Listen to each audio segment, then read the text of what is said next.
Shine bright up all night, we're never slowing down.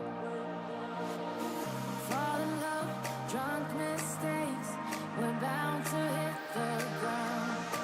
Gotta keep this feeling, keep on breathing, even if we're slipping away. So I close my eyes and lose myself now, do it like it's only today.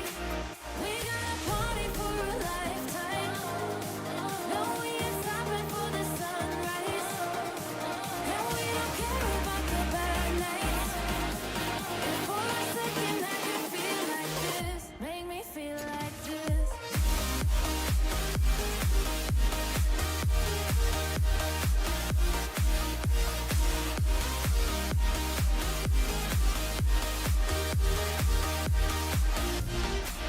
We got a party for a lifetime, no we ain't stopping for the sunrise, and we don't care about the bad nights. And for a second I can feel like this, make me feel like this.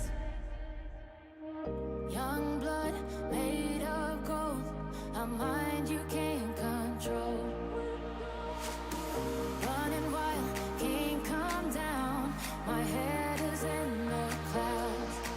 Gotta keep this feeling, keep on breathing, even if we're slipping away. So I close my eyes and lose myself now, do it like it's only today.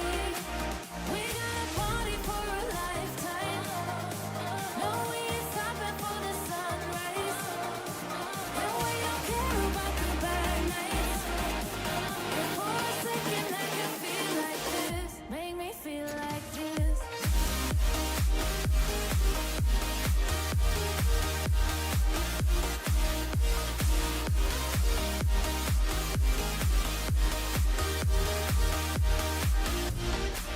We got a party for a lifetime, no we ain't stopping for the sunrise, and we don't care about the bad nights. And for a second I can feel like this, make me feel like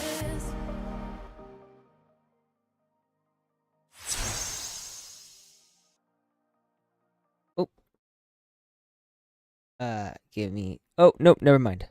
I can hear myself. Good afternoon, everybody. How about you? I am am super fucking tired right now. Don't know how many of you are on my Discord or following me on Twitter or any other platform, but my car got stolen yesterday. I don't know when exactly. It was there. Imagine buying new Call of Duty. You know what? 100% agree with you. Why would I I don't even like Call of Duty. I used to. I don't know why I'd play Call of Duty when I can play Snowbreak.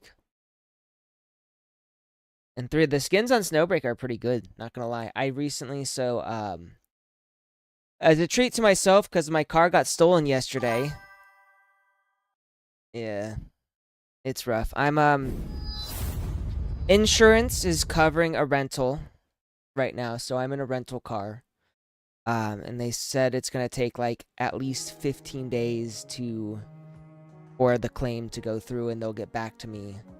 So hopefully by then, maybe they'll find my car, but if not, I guess I'll get reimbursed whatever its current worth is, and then they will... Cat converter. Her car converter, you mean? Success. Adjutant. Surprise. Cat converter. Huh? You knew all along? Wow, you're incredible. By the way, I got this skin. Oh, Cadillac converter. Got it. Okay. I spy with my eyes. The most precious secret in the adjutant's room is... Seriously though, look the at... adjutant himself. Look at this. Lots of precious smells in that, so... You know what? I get that.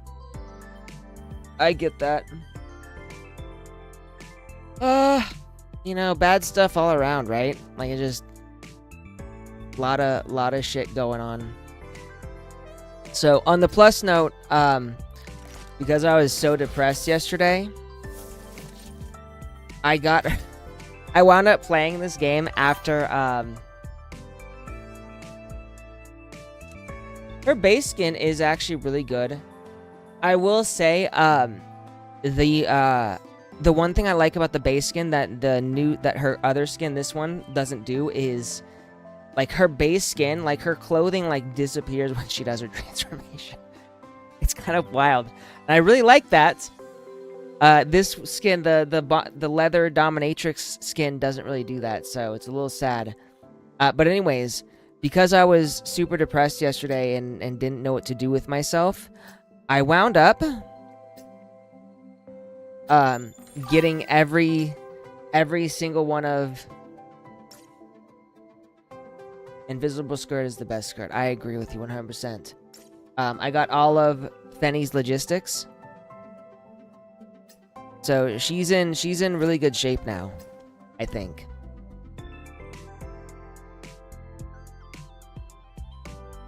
I don't know what alignment is. The alignment can strengthen the effects of the Delos alignment. Okay.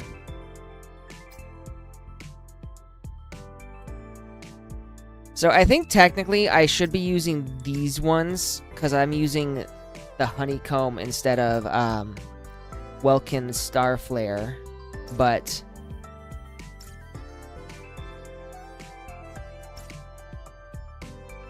so after her, I think what I'm gonna do is I'm gonna go for hers. I don't know what logistics are even recommended for her. So right now I don't even have her Cherry Blast weapon. I've just got whatever this basic ass gun is, the Malbec. I don't even have like a good gun for her.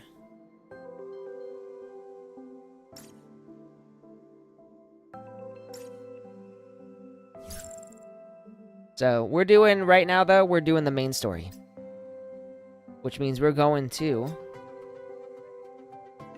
Chapter 12, Part 2. We're probably going to finish this. Oh no, I just figured because the though the purple weapon has different logistics suggestions within it, I figured those particular logistics officers just worked well with that particular gun.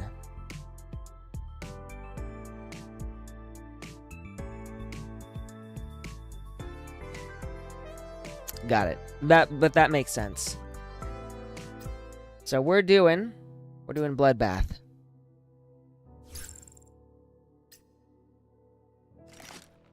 We're actually gonna use. No, we're gonna stick with Fenny right now, just because, even though she's level 60, she's better than Mia right now. I actually think I might like Mia the best. My arrows are lovely, but deadly.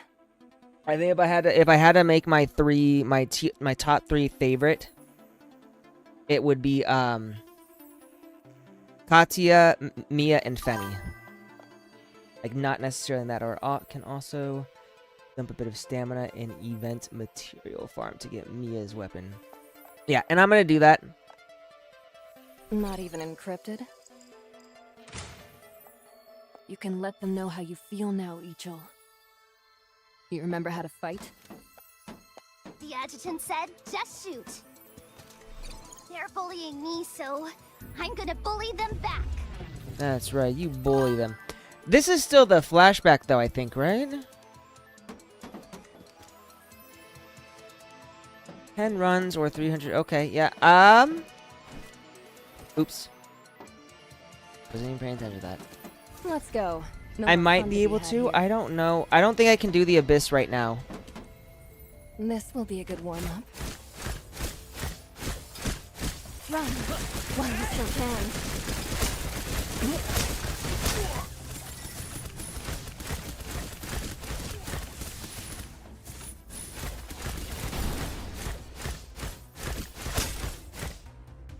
There. So, she's healing. I wonder what's up with that. Is over here. Alright, we're going this way. So I'll look into the Abyss and try to figure out what it is I need to be doing. The tree is mad. I can feel it. I'll give you points for bravery. And we want to get whatever that is.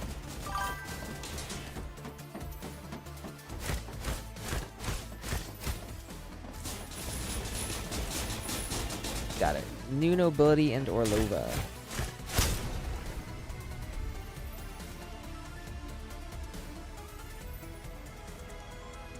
Oh, damn. So that's why you weren't around. I was wondering about that.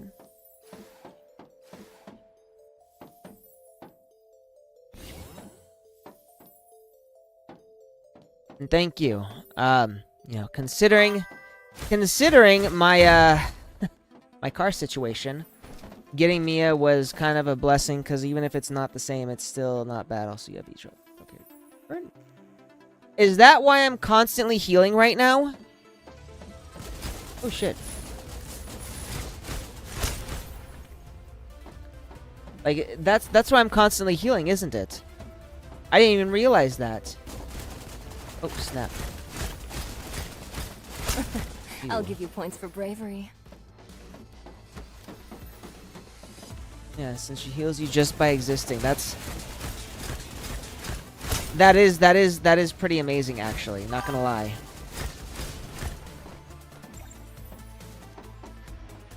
That's kind of OP, if I'm being honest. Like, she might be the most OP healer In such a hurry to meet your end, are we? I've seen in a while. And I'm comparing her to a lot of other characters in different games, not just this one. Alright. Let's go. No more fun to be had here. You Let's can hold on to this. You know what, Nils? I don't blame you for seeing that. This is definitely a very me kind of game. I mean, look at this. Look at this. If we go into Fenny, look at this. Look at this. They flop. Let's speed things up. Katias aren't as floppy for this one, but I think it has to do with the physics of the latest updates. Not even encrypted. I don't like guns, but this thing is different. This thing Just is different. listening to it. It's so exciting. You know, I want to change my settings. Let's do audio. Music, turn that down. Sound effects, turn that down. I want to hear primarily the voices. Quality extreme. We're gonna keep it at extreme. There we go.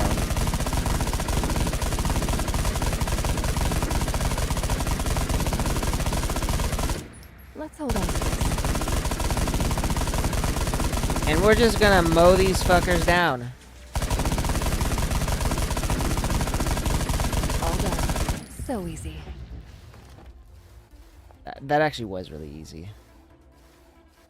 Alright. Complete. That was too easy.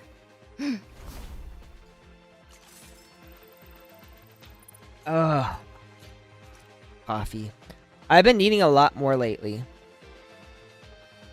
I think my cat's been waking me up in the middle of the night. Because I wake up and I'm super tired. If I look at my my watch right now, I have my watch is supposed to like monitor my sleep. So my sleep's actually not bad this time. It's at 75, but I think that's because I passed the fuck out. I was so out of it. I crashed hard. Likely because of my car, honestly. Alright, and we're back to the visual novel story. So, Changxing is here. Director Tao, the transport squad has been assembled. Here's a personal list, planned route, and alternatives.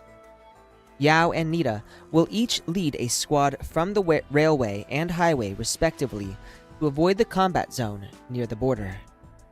Nita's route will lead straight to Northwind Aerospace Center, and Yao... Uh-oh. Boss! What is it, Caroline? She looks panicked. And Tao looks frustrated. Caroline barged in, slightly flustered, which was completely out of character for her, so we have an OC moment. An OOC moment. The security department operatives responsible for escorting the aircraft just contacted us. Life and the others. Their aircraft was shot down over the ice field outside Northwind Aerospace Center. Okay, holy shit. What? Yeah, I'm a little shocked too. Where are they? In contrast to the intelligence officer's desperate tone, he seemed to be certain of something. Caroline handed the communicator over, and a staticky noise immediately sounded. Oh, there's security staff. They all kind of look the same. Director Tao, this place is crawling with the changed and titans. They're different than before. They won't let up, and it seems like they're coordinating their attacks. It's almost like someone is commanding them. Which has gotta be Omega. That little fuckwad. I hope he's as short as Lord Farquaad so I can make fun of him.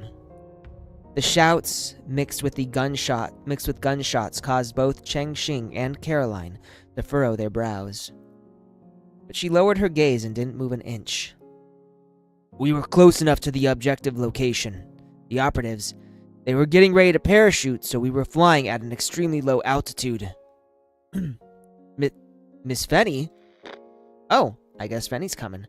A muffled noise sounded from the communicator. A security department officer, so nervous and scared that he couldn't even speak properly, seemed to get kicked off the screen. Good. And there's my girl. After a few seconds, the blonde lioness reappeared on the screen with a furious expression. What are you rambling on about? Get the hell out of here. Wow. This is why I like her. She's got such a fiery personality. These security department guys are getting more and more useless. If the adjutant trained you, you never would have turned out to be such a coward. I don't know. Right now, the adjutant's not at his best. It looks like things aren't that serious, correct? They look a little nervous. She raised her gaze, glanced at Cheng Xing and Caroline's faces, then looked back at Fenny on the screen. That's right, Director Tao. Omega and that guy from the Quar Whatever faction set up a defensive force outside of the objective location. There are hybrid soldiers, Titan weapons, and some weird stuff I've never seen before. I don't even know what to call it. But their power? Heh, it's nothing.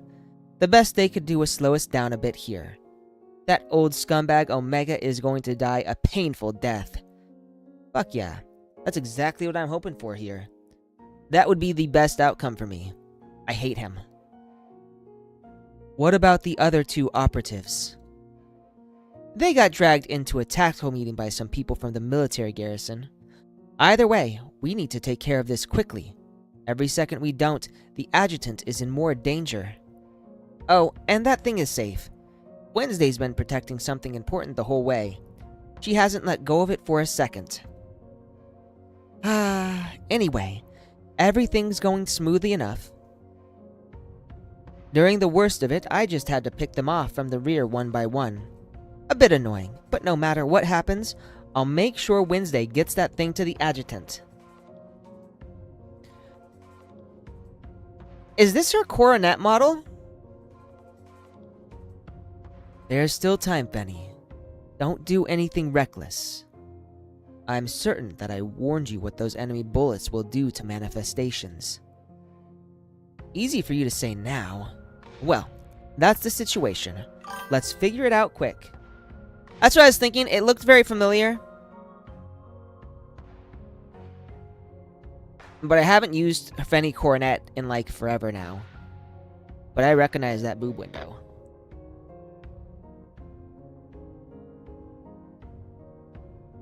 The irritable lioness hung up the call, and the large office went silent once again. Looks like our original plan isn't going to work. We can't risk having the transport squad responsible for the Balder inhibitors pass through an active combat zone. What should we do, Director Tao? Don't change the personnel arrangements. Get them all to the border branch first. Caroline, schedule a meeting with General Adrian. Only the military will be able to deliver the Balder inhibitors we prepared into Yerus now. Understood. I'll do it right away. Good Caroline, she is such a hard worker. I think she's always working like overtime too, so I feel bad for her. The intelligence officer hastily opened the door and left. Cheng Xing also gave Tao a small bow, and then turned around to follow her. Wait a moment. Is there something else, Director Tao? Any news from Cirrus and Marianne? They already found 6, and we suspect that several more are being used by Omega and the other former directors. Their locations are scattered. It's going to take some time to check them all. But don't worry. Even if he really can't escape from Yerus, his death is a certainty. Personnel in the Media Relations Department are drafting a speech for a press conference. I've already contacted the major news organizations and well-known journalists. Soon, everyone will be aware of Omega's crimes. Head held high, the girl left the office. As she watched the slim figure walk away, a smile inadvertently revealed itself on Tao's lips. Seeing for herself that all the battle idols she had chosen were able to stand on their own, he felt an emotion difficult to put into words. Suddenly, she bit her lower lip again, preventing the smile before it had barely appeared. She grabbed her communicator, stood up from behind the desk, and began another round of conversations. Well, now, there's a familiar face.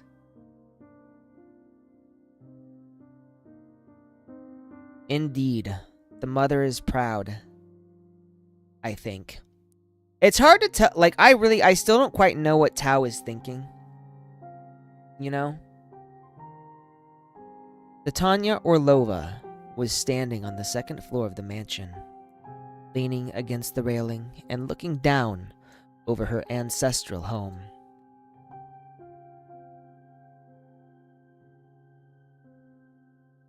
Her beeping communicator did nothing to interrupt her focus.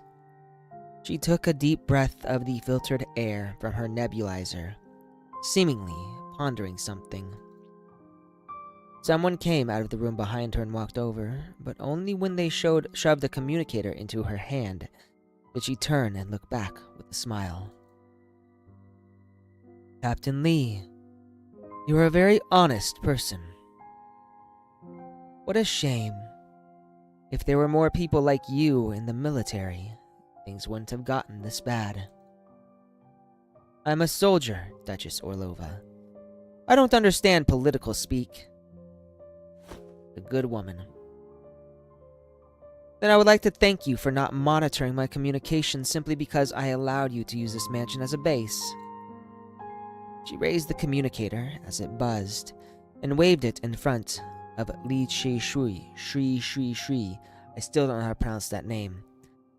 But all she got in response was a gesture that said, "Go right ahead." With that, Orlova smiled and pressed the button. She then walked toward a room in the deep recesses of the second floor.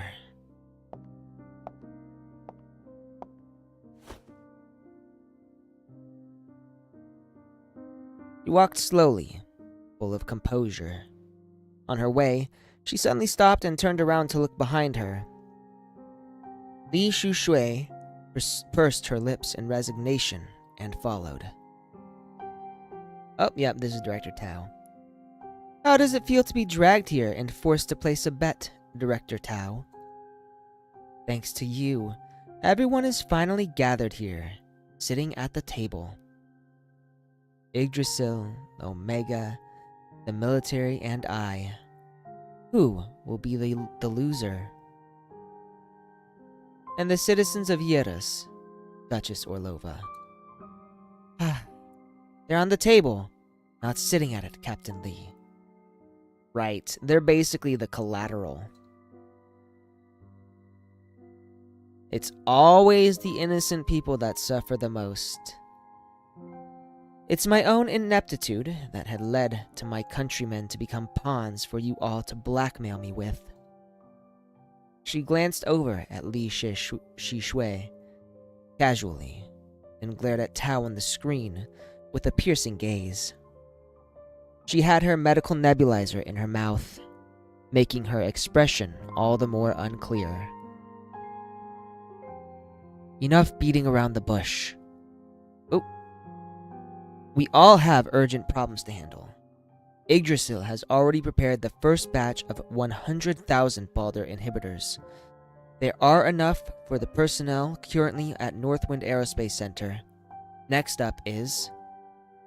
Thank you for your generosity, but are you sure it can be delivered? Oh, interrupting Tao. Aren't your new Heimdall recruits and the outstanding soldiers from the capital garrison all trapped outside the Aerospace Center right now? It's almost like someone planned this. They're just waiting outside, not moving a muscle. Why shouldn't I suspect you're all just putting on an act?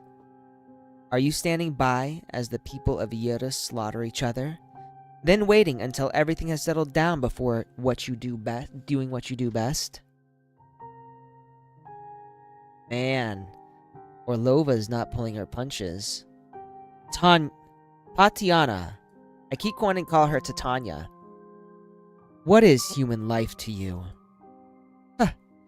Good question.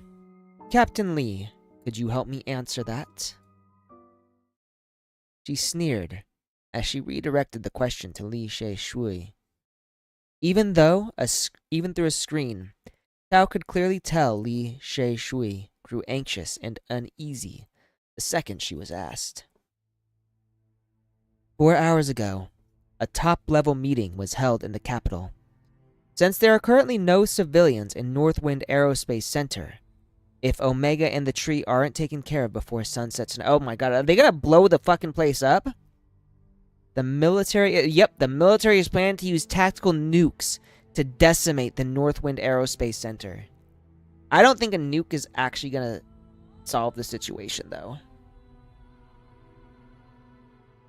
What? Yeah, Fanny, I'm with you. What? What? This is a decision from headquarters. We are soldiers. We have no choice but to follow orders. Old mansions, secret tunnels, evil organizations. Now we just need a rookie policeman to start his first day on the job and we'll be saved. Oh my god, that's a Resident Evil reference. Man, what we really need, we need Leon. That's what we need. We need Leon, you guys. Where's Leon? Then just accept it if you're fine with it. I don't want to be like you guys. Wednesday, Acacia, save your strength and follow me. I'll help you mow those guys down. And so I don't know how much you watched of me play this, but the bad guy right now is a man named Omega, who was a member of the board of directors for the company Yggdrasil that your protagonist works at. Omega and the other board members essentially were conducting inhuman experiments, and then Tao, the lady with the white hair, essentially kicked them all out and publicly disgraced and shamed them. And so now Omega... right now, Omega is currently conducting his inhuman experiments in a city called Yeris, where a giant tree that is producing a chemical substance called Titagen that changes people into monsters has sprouted. This is the basics. Yeah, Acacia is the meta referencer. She knows all of the meta jokes. Or correctly, a base conversation correctly. She name drops. If she actually name dropped that would be hilarious. There are only 12 kilometers left. I can make it. Benny, wait. Wait for what? We should be close enough now. Wait for me to pinpoint the adjutant's location. You... What the fuck is this? Hey, everyone. Give her some space and cover her. She's releasing lightning. Oh no. That's life. Still not enough. I need to get closer. Not here either. Where is it? Haru? Shit, what's happening to Haru? You won't be able to find him, Odin. There's Etta, everyone's favorite AI. I told you to shut up. He is attempting to understand everything here, and he is the only one who can. He was born to do this. Born to do this? To provide proof of human stupidity, blind faith, and error. Go away. I agree, Etta. Shut your trap.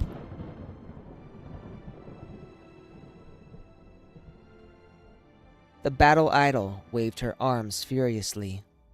Lightning flashed, and the virtual images in front of her vanished without a trace. Even so, the person she was searching for was still nowhere to be found. Adjutant? What? Adjutant, please. Wake up, okay? Oh. Right, is the adjutant unconscious? Tess Kotkin. Hey, Tess! Tess! Where are you guys? This isn't reality. You aren't from Yeris. Adjutant, You can't go with them, what the? If you leave, no one will watch my magic. You know I'm just a silly girl. If you're not around, I won't be able to do anything. And you promised me. You said you'd introduce me to everyone on the Heimdall force after we get back from Yetis. You told me you'd introduce me to all of them. You can't keep lying to me again like you did a few years ago, right? But since it's you can lie to me about whatever you want. You can lie to me 1,000 times, 1,000,000 times, I don't care. But please, I can't hang on anymore, Adjutant. In this kind of place, I can barely remember your name. Where are we? It's scary. These consciousnesses are getting in my head. Oh, she's calling my name. That's when I was wearing that stupid-ass armor.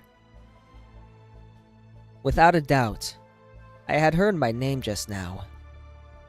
It was a name belonging to the Heimdall Force Adjutant, called out by Leif Bestla. My name.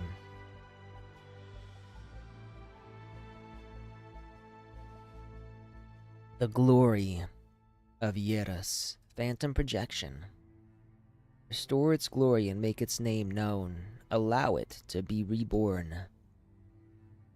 Adjutant, you can't go with them. Yes? Where are we? What are you saying?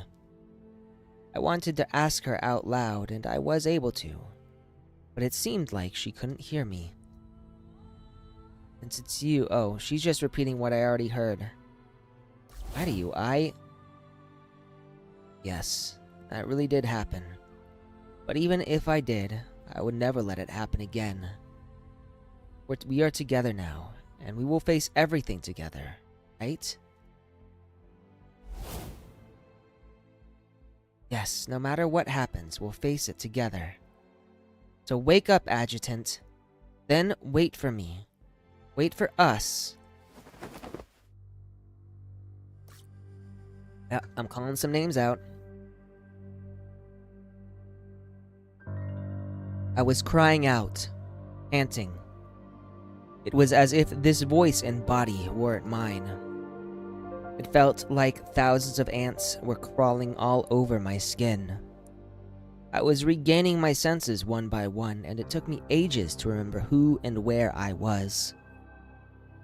What on earth happened to me? Incredible. I can't believe you finally woke up.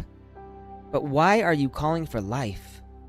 The one who saved you is still in your arms.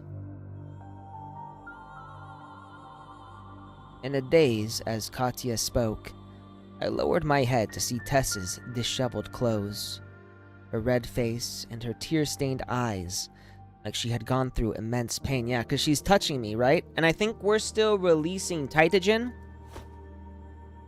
Adjutant, I'm so happy you woke up. I heard Life's voice too. It was really fuzzy, but I heard it. I think she can go into that scary place, and she was looking for you. That scary place. Oh! Ichel's here! Anyone who has had contact with it can go in and see it. Those bad guys are still bothering you. Ichel softly caressed my forehead as she said this. Katya then followed suit, grabbing onto my wrist. I don't remember her arriving. When did this happen? I could see the fragmented Titagen leaving my body with their help, evaporating in the surrounding air. Adjutant, you're a dummy. Why didn't you let go after you saw me like that? Ah, right. After I had rescued Ichel, she had transformed into something I'd never seen before, shooting out scion flames and scorching every enemy who stood in her path. I was also enveloped by those flames. They consisted of Titagen in its purest form, burning me from the inside out. Let's just say it's a blessing in disguise. If you were able to endure that, then there's still hope for us to handle the tree by ourselves. Since Tess woke you up, it seems like we don't need to worry about her getting flooded. For now, at least. Nice work, magician girl. She's so embarrassed. She's cute when she's embarrassed. It was nothing. I wanted to thank you, Ichel. Thank you for teaching me that when the adjutant was unconscious. Teaching her what?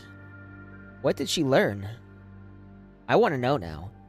She leapt out of my arms like a bunny, quickly smoothed her clothes, then hid behind Ichel and bent down to pinch her cheeks.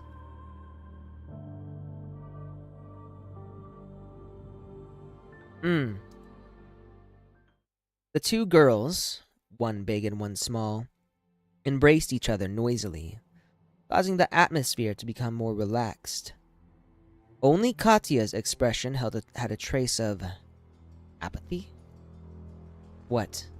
What is it? Well, I couldn't find Naruse Haru. I don't know where she went. I looked around to realize this was where we had to separate after Haru became flooded, and I couldn't save her. They were planning on coming back and looking for Haru while I was in my daze. You look pretty confused.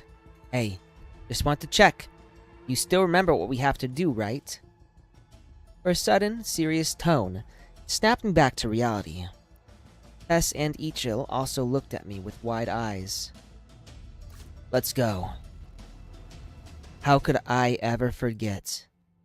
Since that bullet was shot into my heart, everything around me, everything I cared about.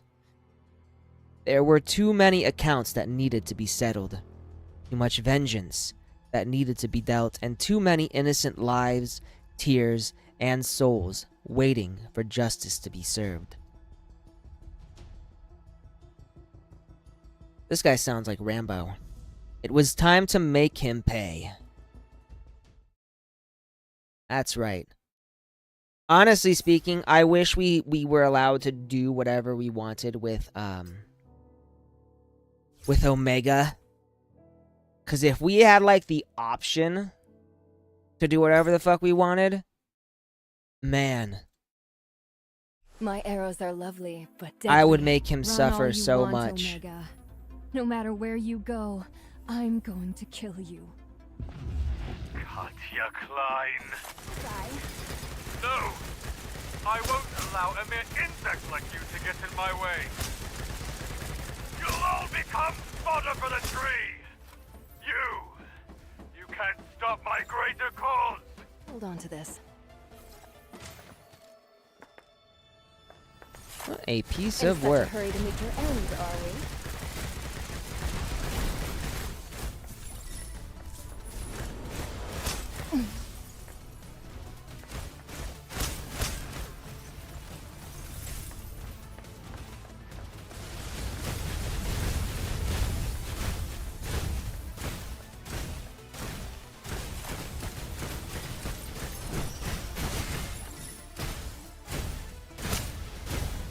And that's it. Let's go. No more fun to be There. had here. No, Katya is pretty good. Even this version of her is pretty damn good. Like, I still think her This would be a good warm-up. her minigun version is better, but this isn't a bad That build. bad guy is up ahead. But we have to get past here first. Careful. The adjutant isn't here right now, so he can't comfort you if you get hurt. I'm not a little kid. Run, while you still can.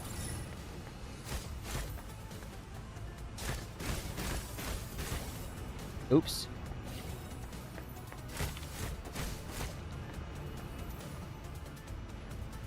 Right, we gotta go this way. Move! I think no. Oh, we gotta drop down there. Okay. This will be a good warm-up.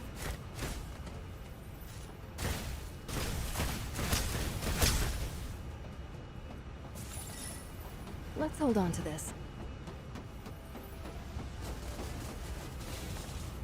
Yeah, that Bullseye. that AoE skill of hers is kind of OP, like when you use it properly.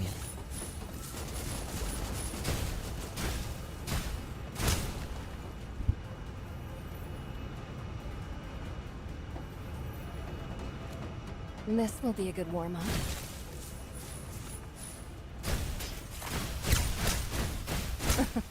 Let's hold on Like- to this. That just destroyed them. Game over, Omega. You're finished.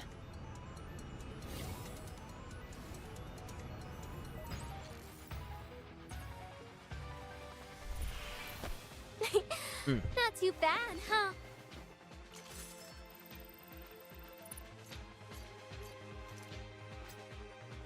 Mission complete. Yay.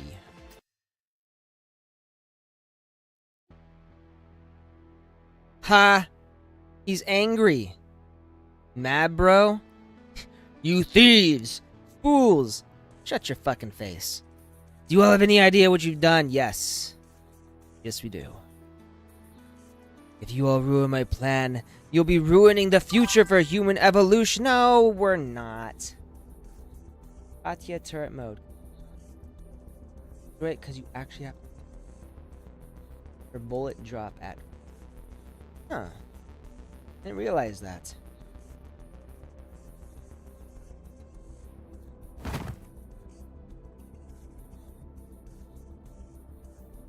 Oh man. Look at that. The former director took a solid hit to the chest from Katya's knee. Good going, girl. The lowest part of his sternum, at the top of his stomach. One of the most vulnerable and pain-inducing spots on the human body. So, no joke, I haven't done it for a while, but I used to practice Taekwondo and Jiu-Jitsu.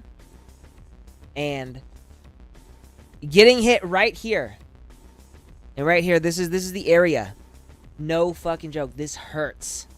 If you ever want to drop someone, you hit him right here. AoE mode. Actually. So it used to be a shotgun.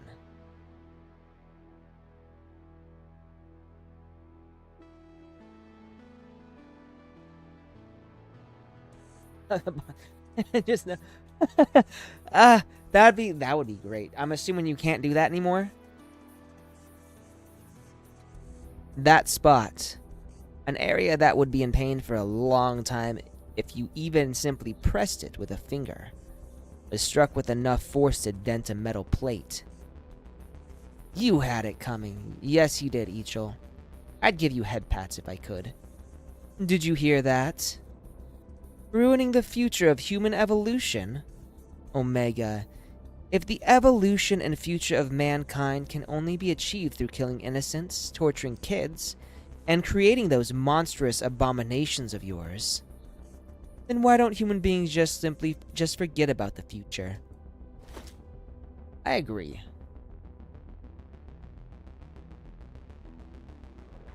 She stopped controlling her emotions, screaming as she grabbed Omega by the throat, lifting the short old man up off the ground. So he is short!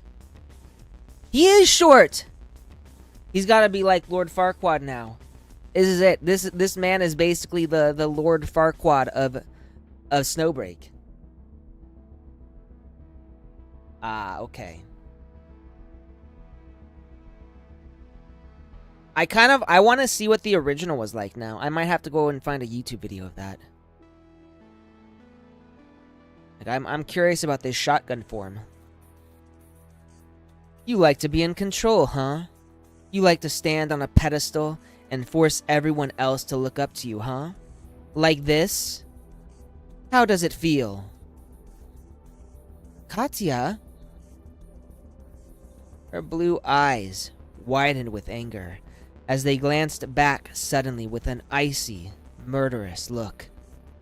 The red-haired girl's gaze trembled, her lips dry as she bit down on it. No. Huh? Please don't do this. No, actually, so I'm gonna be honest, I think Katya should do this. She looked over at Ichel.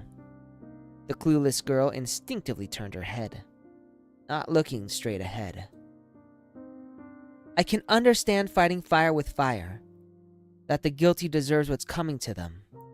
Dying 1,000 deaths wouldn't even be enough for this guy. Katya, you aren't a ruthless mercenary anymore, so please, don't do this. I think Katya should do this. I'm not gonna lie. I kind of hope Katya ignores Tess right now and just goes all throttle. Huh. You're a smart girl. Don't say stupid stuff. What? Enough games. Break his arms! Oh. Omega's eyes had already rolled back into his head, feet trembling and face distorted as Katya choked him. Remember what you did at the Yerdes border that whole year?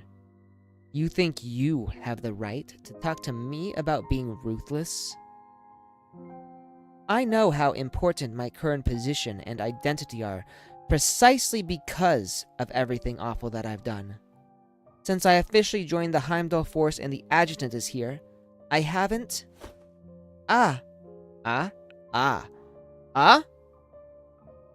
Before Tess could finish, her eyes suddenly widened in astonishment, and she slowly turned to look at me. Katya smiled bitterly and walked back over to us slowly. She stood on her tiptoes, raised her eyebrows, and stared me down. Only Ichel remained confused, but she seemed to sense the abnormal atmosphere. She was silently hiding behind a table nearby, then moved to sit on top of the table with her legs crossed. So she's basically just watching the show. I almost imagine her with like a bag of popcorn. Power is energy too. It's the same as Titagen. It doesn't just materialize out of thin air, and it doesn't vanish when someone dies either. It will flow, aggregate, and ultimately attach itself to the new people who killed those in power before, inspiring, affecting, and destroying the next one. So we're gonna let him live? This man once considered himself the physical embodiment of power. Now look at him. Now he, Tao, that sly fox Tatiana, and that faraway onlooker Adrian. I wonder when it's going to be your turn, my dear adjutant. Dunno. When your turn does come, are you confident Tess can hold her head high like she did just now? That she'll be able to stop me, tell me no, and question me with confidence? I had to admit, he stumped me. I don't want to think about all these deep issues right now. At first, I thought Katya hated Omega for purely personal reasons. I had no idea she was holding on to a deep question like that, one which no one could answer accurately. Which means I don't have an answer for her? When people obtain power, how does it change them?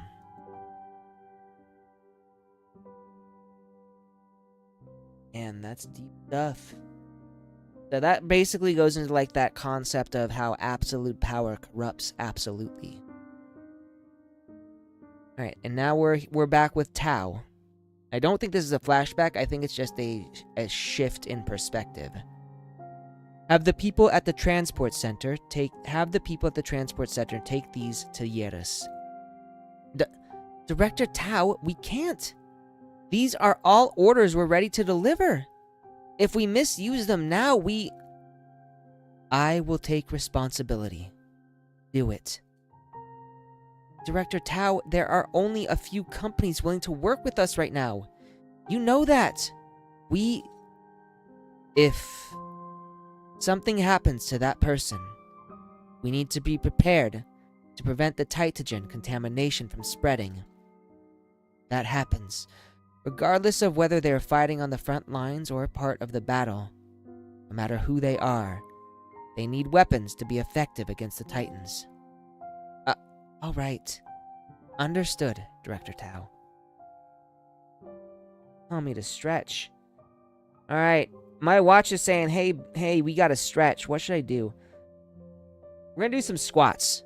Really quickly. Give me a second. I'm gonna stand my ass up.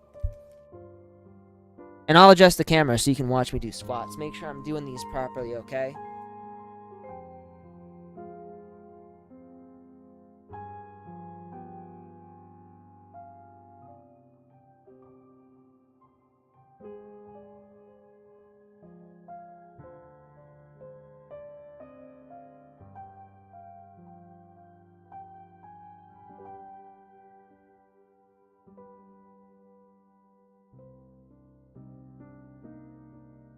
And since we're up, we're gonna get the cat too, because he's here. Give me a second. Fitness stream, let's go. Now cat stream, let's go.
We are back. I think that's a joke.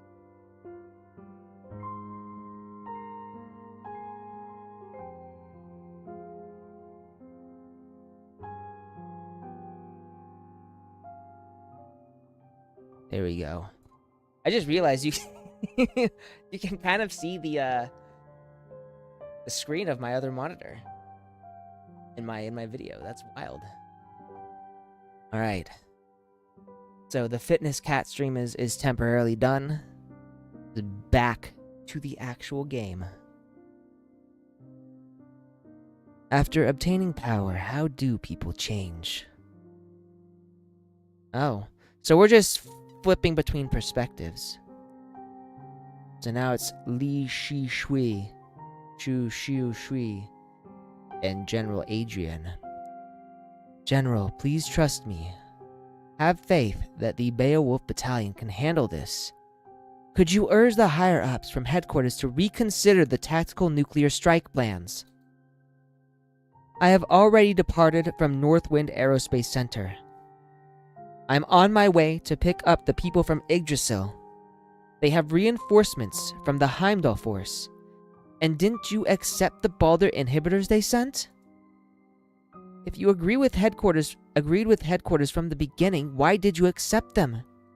If there's a nuclear strike, who will be left to use them? Captain Lee, please keep your emotions in check. You are carrying out a combat mission. This mission has a clear purpose and result. You've always been an exemplary soldier. Don't allow personal reasons to affect your deployment strategy.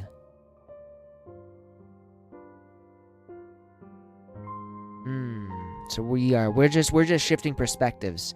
So now it's Duchess Orlova. And it looks like she is in a shit ton load of pain. Tatiana Orlova. Look at the face in the mirror. Look at her. You can't make that expression, understand? You can't cry. You don't have the right to cry. You haven't had it for a long time. You are just one step away from your goal. from what you took responsibility for and promised to do decades ago. This isn't the time to allow your emotions to affect you. You simply can't. You can't let yourself be swayed by that person. He isn't from Yeris.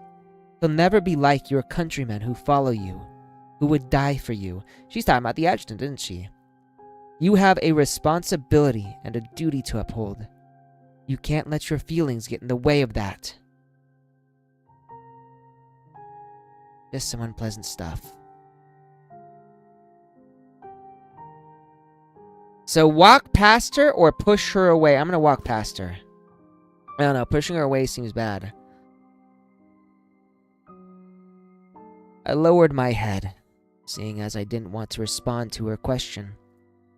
There was no answer either way. How was I supposed to help someone else answer? I moved to the side, walking around her. I wanted to focus on handling Omega. I needed to stop him from activating the tree as soon as possible. What's Etchel doing? Etchel's sudden exclamation surprised me, and I looked over blankly to see her puffing out her cheeks angrily. It seemed something had made her extremely unhappy. But I had finally saved her. She didn't have to worry anymore. She would never be forced into an awful experimental pod again. It's over, Omega. Or should I call you by your real name? Sergei Dobrinin. You don't deserve to call me by that name. I want to gouge his eye out. You lapdog. Ha! Lapdog, aren't you one as well? You are. Power isn't energy. Power is a pair of eyes. A kind of perspective. Oh, they're silent. Adjutant? If you look at the world with those eyes, every person becomes either a butcher's knife or a fish on the chopping block. Knives, fish, lapdogs, whatever it may be, they aren't living people anymore. That way, they can be used, sold, murdered, taken advantage of for your own gain. You've lost those eyes now, so wake up. Stop that tree. Don't hurt any more innocent people. Because Titans exist in this world, it's already cruel enough. Why do you want to add to that cruelty? Oh, my cat's coming. Hey, buddy. Got ourselves a little cat stream. Hey, him over here. Oh, such a good boy. So right here, you can't really see it. Right here, there's like a cluster of nerves that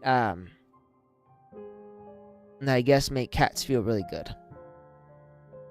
Generally, when he comes to me for pets, I pet him right here, just above the tail.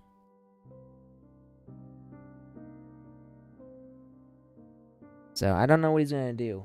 Let's enjoy Daiki while he's still here. Isn't he so cute? Isn't he like the cutest? He's a big boy too. Like, this dude's kind of big, no lie.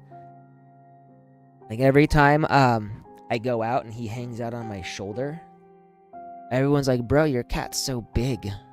What kind of cat is he?" He's actually like a Bengal tabby mix, which is why he's so big, because I think Bengals and tabbies are both decently sized cats. Like, they're not like you know, they're not like Maine Coons, but they're still fairly large. So, and I realize, and I'm gonna just, nah, I guess it's fine. You guys can see the cat, right, buddy?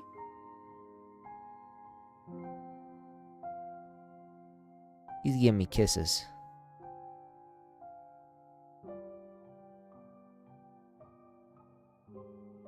said I lost those eyes? You said I'm adding more cruelty to this world? Yes, I did. No, you don't understand at all. The world I've seen with these eyes, the sheer power of Yerus, the perfect order that results from political strongmen. You haven't seen it. I could have inherited it, could have restored it. I should have been immortal, leading everyone in constructing an empire that would never fall. He'd already gone crazy, or perhaps he no longer saw me or any of the reality around him. I lost interest in attempting to negotiate with him. I stood up and walked around and looked around at my operatives. Forget it. Let's take a break here for now. Keep an eye on him and wait for reinforcements to arrive. I need to ask Life why I could hear her voice when I was hallucinating before. I have a feeling if I want to deal with that tree once and for all, I'll have to... Uh-oh, Adjutant, be careful. Etchel saw something.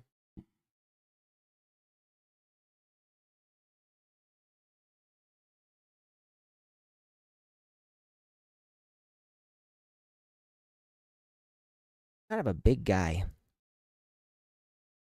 I don't know if you can quite see it. Leg is like all the way off here and hanging on my my armrest. Man, Omega attacked.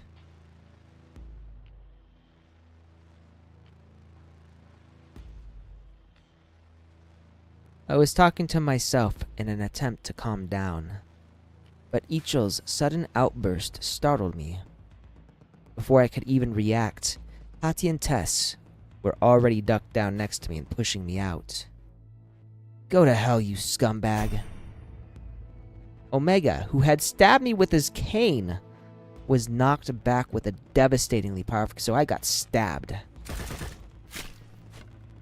Taking advantage of this, a flurry of crossbow bolts sliced through the air soon after, pinning the once arrogant former board member to the wall of the room. I don't want to see that. Yep, there we go. He's been pinned.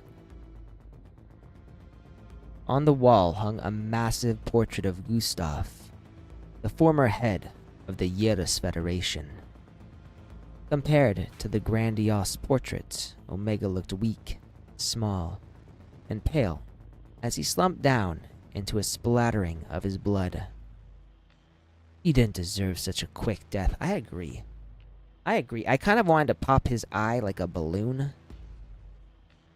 Are you hurt? I mean, I was stabbed. I shook my head in response to her. Did I not just get stabbed? The question I asked you just now. Sooner or later, you're going to have to answer me. Oh, you heading off, kiddo? No, he's not heading off. He's just getting water. Water. I'm be honest, you guys. He's like the best boy ever. Like, he's super chill. When we go out, like whenever I'm having dinner at like a restaurant or something, like this dude, he just chillaxes and watches the people from his little cat carrier. And then when I go out and we go for a walk, like in a crowded area, he'll just like sit on my shoulder and look at all the people. I'm going to watch you until I get that answer. I'm be watching him for a lot longer than that.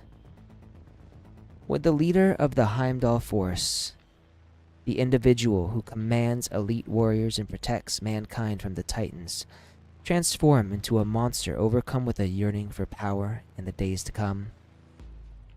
It was a question worth considering. But I currently had no desire to say anything. Omega was now dead, leaving even more questions for me. Daiki, what you doing?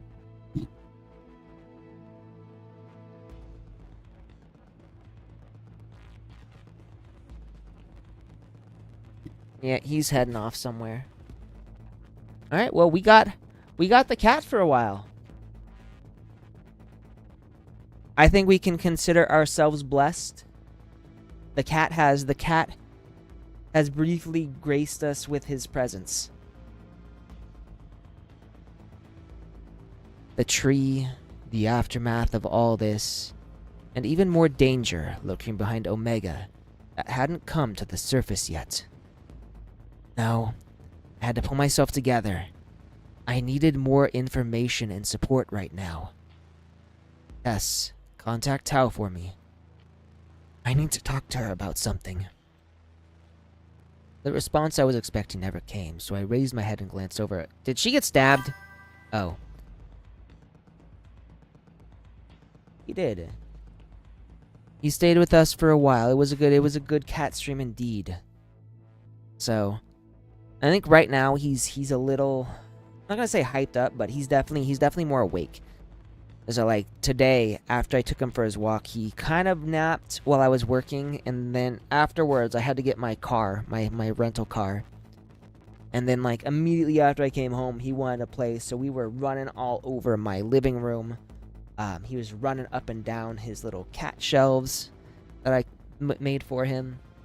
Then we went outside on the balcony for a bit, and he chased a moth. So he only settled down like a little bit before I started my stream. It's actually why I'm a little late, because he was not settling down for a while. Adjutant, do you know what this is? No, I do not. Etchel held an oddly shaped briefcase. However, what caught my attention wasn't the shape, but rather... Here, I found this in her mansion. What's this? No idea. But it was hidden really well, so it's probably not a piece. Oh, is this that's the key to this? If my eyes weren't playing tricks on me, there was only one key that could fit into the hole that didn't match whatsoever with the rest of the briefcase. Your Grace, our sentry has sent us a message. Li Shu Shui has successfully extricated the Heimdall reinforcements from the ice field. The 3 manifestations are now racing over to the Suzdal launch base. That was pretty quick, but it doesn't matter. At this point, nothing can stop the people of Yodas from taking back our homeland. Oh shit, she's got a plan. The frigid wind bit against her, and she looks furious. Wow. The frigid wind bit against her face, as sharp as a knife. She stood tall and domineering outside the entrance to the Suzdal launch base in front of everyone. The building in front of her towered overhead. It remained prohibitive and lofty, a symbol of Yeris' former glory. Even so, its interior had been eroded and warped. Mirroring her, the people of Yeris standing behind her were also all fully armed. Without a doubt, she knew the implications of what she was about to do. She knew who she would hurt, who she would betray. But now, her will was no longer hers to control. This land, this civilization, and their history that had been built up over thousands of years were all urging her, ordering her to make a decision that wouldn't allow for personal feelings. It is time, Orlova. Say something. Suzdal is an ancient name with a history of chaos. Thousands of years ago, our heroic ancestors of Yeris built the first fortress by mixing the bones and bloods of their enemies with snow. Jesus Christ. That's quite the lore. I wonder if that's true. The warriors who had been fighting alone in a bitter wasteland were summoned by this name. They had their own territory, their own country for the first time ever. Since then, everything it symbolizes has been carved in the bones of every person of Yeris. Each and every generation fights with the same fate. It tested our fathers, mothers, brothers, and sisters. Now, It is testing us. Testing whether or not we are qualified to continue the stewardship of our country. Testing whether or not we can. No, that's not right. While I am a proud citizen of Yeris, those haughty words aren't my own thoughts, and neither do they have to be yours. She whipped around suddenly, observing every face behind her with a sharp gaze. Though the hardened resistance soldiers seemed somewhat surprised, their eyes clearly brightened. You are not standing here today due to some false destiny or past glory. You were all born innocent, and you deserve better. Your own hatred, fury, and longing to fight back after your dignity was spat on are the reasons you have followed me all this time. Attack, people of Yeris. Use this long-awaited war to take back everything you deserve. Motherfucker. So we've been, I'm not even going to say we've been betrayed because technically I don't think she was ever our ally, but holy shit. So, damn. So Fenny, Life, and Acacia will be battling. This is just how the lead should look, no? So, and I'm going to say, Leave it I to think me. Life is a better DPS than Fenny right now. Feeling rusty Wednesday? Awaiting orders. Don't hold me back when we start fighting. The tree is coming to life. It's calling the Titans. We need to hurry up and rendezvous with the adjutant, so we can give him this Mori fragment. Are you two having a conversation or just talking to yourselves?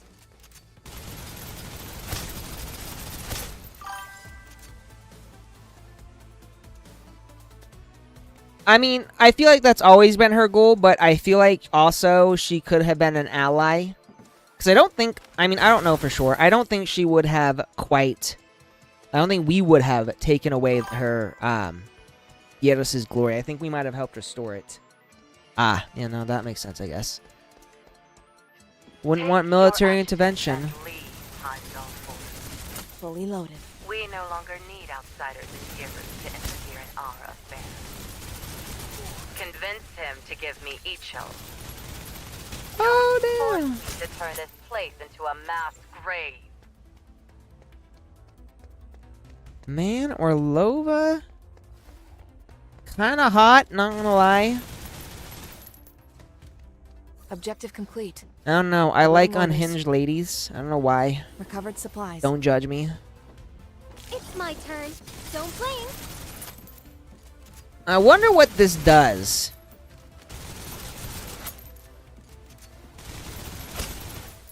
Blah, blah, blah, blah. Enemy forces. Feel my wrath.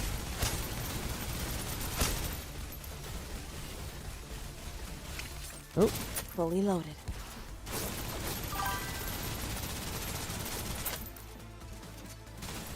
Target down. It's my turn. Don't blink.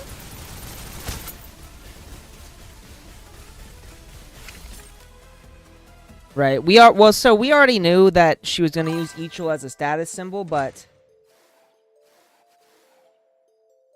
oh yeah, when you press, my oopsies, wrath. I did not mean to press that. Whatever.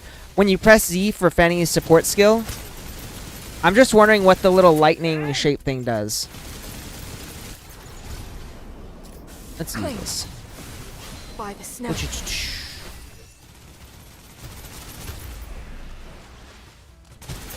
Oh, this is what I want. It's my turn. I've got you. Fully loaded. No need to panic. Remember, we're running out of time. It's sending out signals indiscriminately. Okay, but what does that mean? Basically, this place is about to be crawling with Titans. Keep a clear head. Don't let yourself get flooded.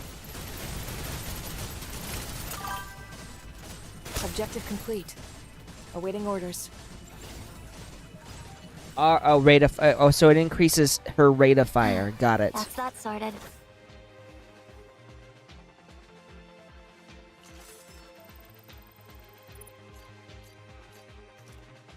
Ugh.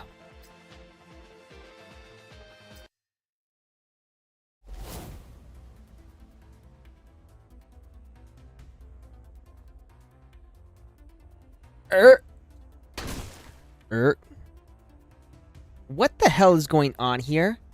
Why are there still people trying to pick us off? Because it's Orlova. Oh no, never mind. Seems like these people have lost their minds. They don't look any different from the changed. Can we hurry this up? The Titagen contamination here is so high. It's horrible. There's not a trace of him. Wednesday, are you sure the adjutant is in this base? Up there. How do you know he's up there? These people were all shot at different times. Look closely. They were executed by someone. The footprints next to them here are neat. They're all following a path to the stairs. Just now, that woman hacked our comms to issue us that sinister warning. Things are getting pretty exciting. Exciting, she says. Exciting. Acacia, this isn't one of your video games. This is serious business here. That room up ahead. I hear someone talking inside. Hey, Fenny. If that woman talking is Duchess Orlova, the adjutant is probably in danger right now. Were those voices Fenny and Acacia? I found it difficult to control my expression after not hearing their voices in so long. I smiled like an idiot, if only for a moment. We're still not sure if anyone's inside. What if we open the door and a bunch of guns are pointing at us? And he's gonna barge in anyways. I should set up a fortune-telling stall at Yggdrasil when we get back. The door was pushed open from the outside. Life, Fenny, and Acacia appeared right before my eyes. Other than me, dozens of armed resistance soldiers, army soldiers with their dark muzzles lined up neatly, were posted in the room to greet them. Of course, Orlova was there as well. She was only a few steps away from me, narrowing her eyes in silent intimidation. What's this? Called in the honor guard when you heard we were coming? Oh, good old Fenny. There wasn't a trace of fear on the blonde lioness's face. She raised her head proudly, loading shells into the tube of her shotgun, one by one. The sound of the bullet casing rubbing against the magazine seemed to create some sort of melody, repeatedly striking everyone's hearts. As if to accompany that melody, the silver-haired girl standing behind Fenny and Acacia faced the crowd and began walking toward me. She looked straight ahead. It was like her amber eyes only ever had room for me. Man, the adjutant must be feeling special right now. She maintained a consistent pace, with each step as dozens of eyes watched on. She did so even in this stifling, tense situation where a fight could break out at any moment. She simply I can't talk. She simply walked right up in front of me and came closer than anyone else. I said I would find you. Oh, is she smiling? Is that a smile on her face? Right there, I'm not seeing things, right? This is a smile, right? The normally emotionless life is smiling. You really did find me. I called your name in that place. Did you hear me? I heard you. Good. Director Tao asked me to bring this to you. If you want to get rid of that tree, you need to start with this. She was holding a suitcase. As she spoke, she balanced it on her palm and got ready to open it. But just as she turned the safety lock on the suitcase and was ready to open it, a hand slowly pressed down the... Is that Orlova? Yep. Don't move. One step out of line, and no matter how many people you have in this room, it won't be enough to handle me. The two of them quickly passed by Orlova's soldiers, pressing their weapons to the back of her head. But there is not a trace of anger on the Duchess's face. My cat's back. Give me a second, you guys.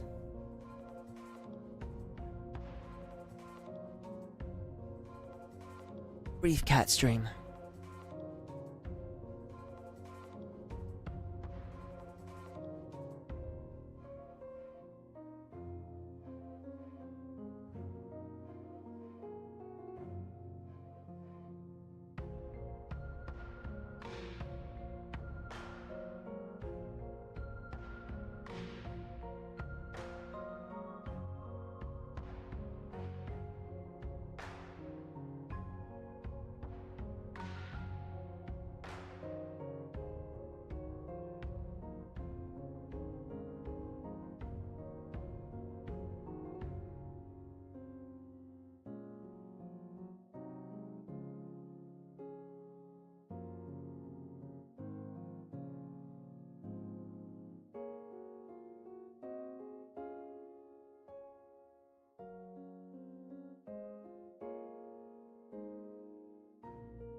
Oh.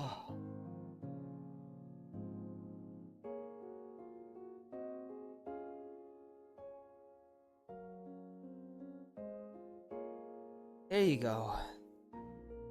Don't drink from just don't drink from my cup. Oh. All right. We are now back. I'm just going to read this from the beginning. But there was no trace of anger on the Dutch.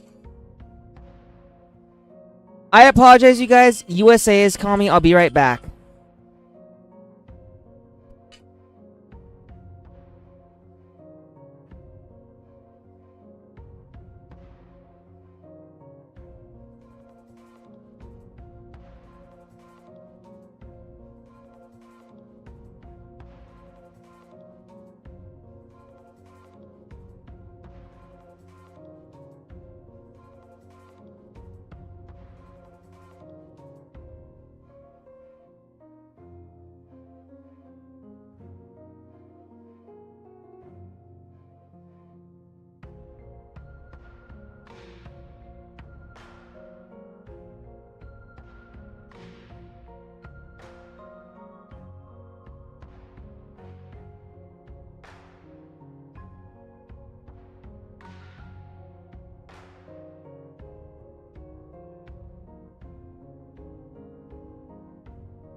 Alright, yeah, so quick update. That was my insurance. You know, they're gonna call me again around 3:30 after my stream, and we're gonna go over my claim.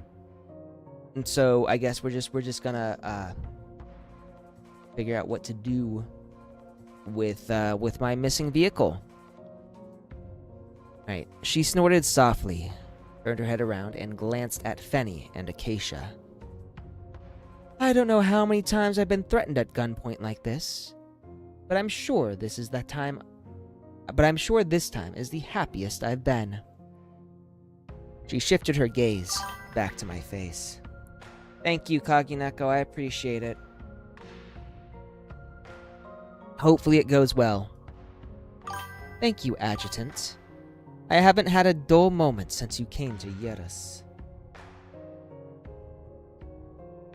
So they said they wanted to talk to me, and I asked them if they could call me back at a later time. So we scheduled 3:30. So at 3:30 they're going to call me back.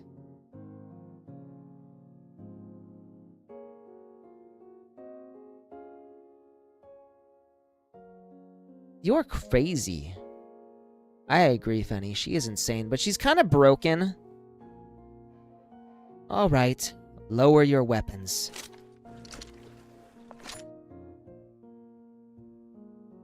As soon as she said this, the Resistance Army soldiers in the room all lowered their weapons without a hint of hesitation.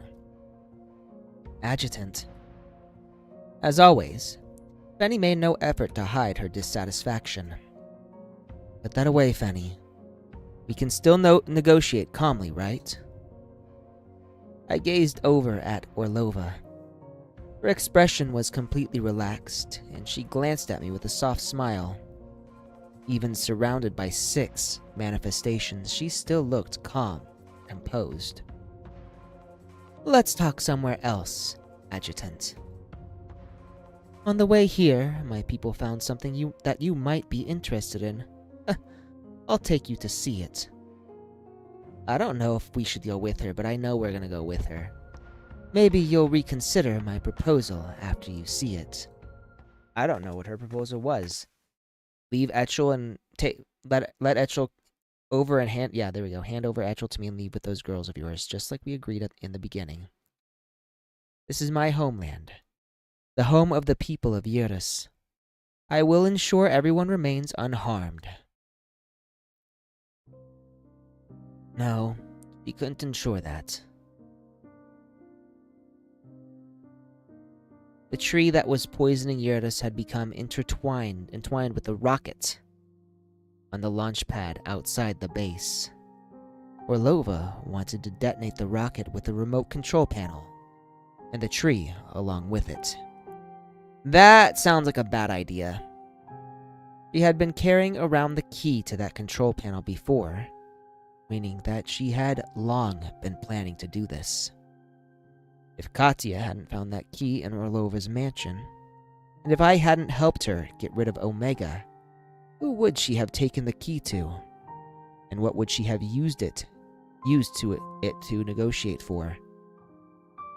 Doing as Orlova said would indeed take care of the tree, but the Tytogen contamination expelled by the explosion would blanket the entire Northwind Aerospace Center, affecting the land for hundreds of kilometers around, turning her homeland into a vast, dangerous no man's land, a desolate hell racked by a second disaster.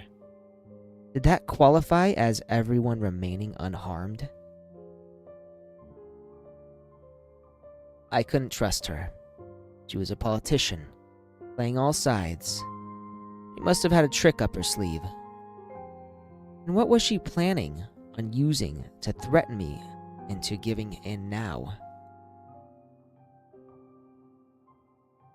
After we passed through several hallways filled with resistance soldiers, she led us into a spacious office.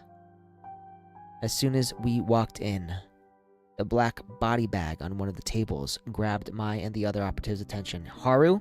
Open it, have a look. It's Haru, isn't it? I felt a chill run down my spine.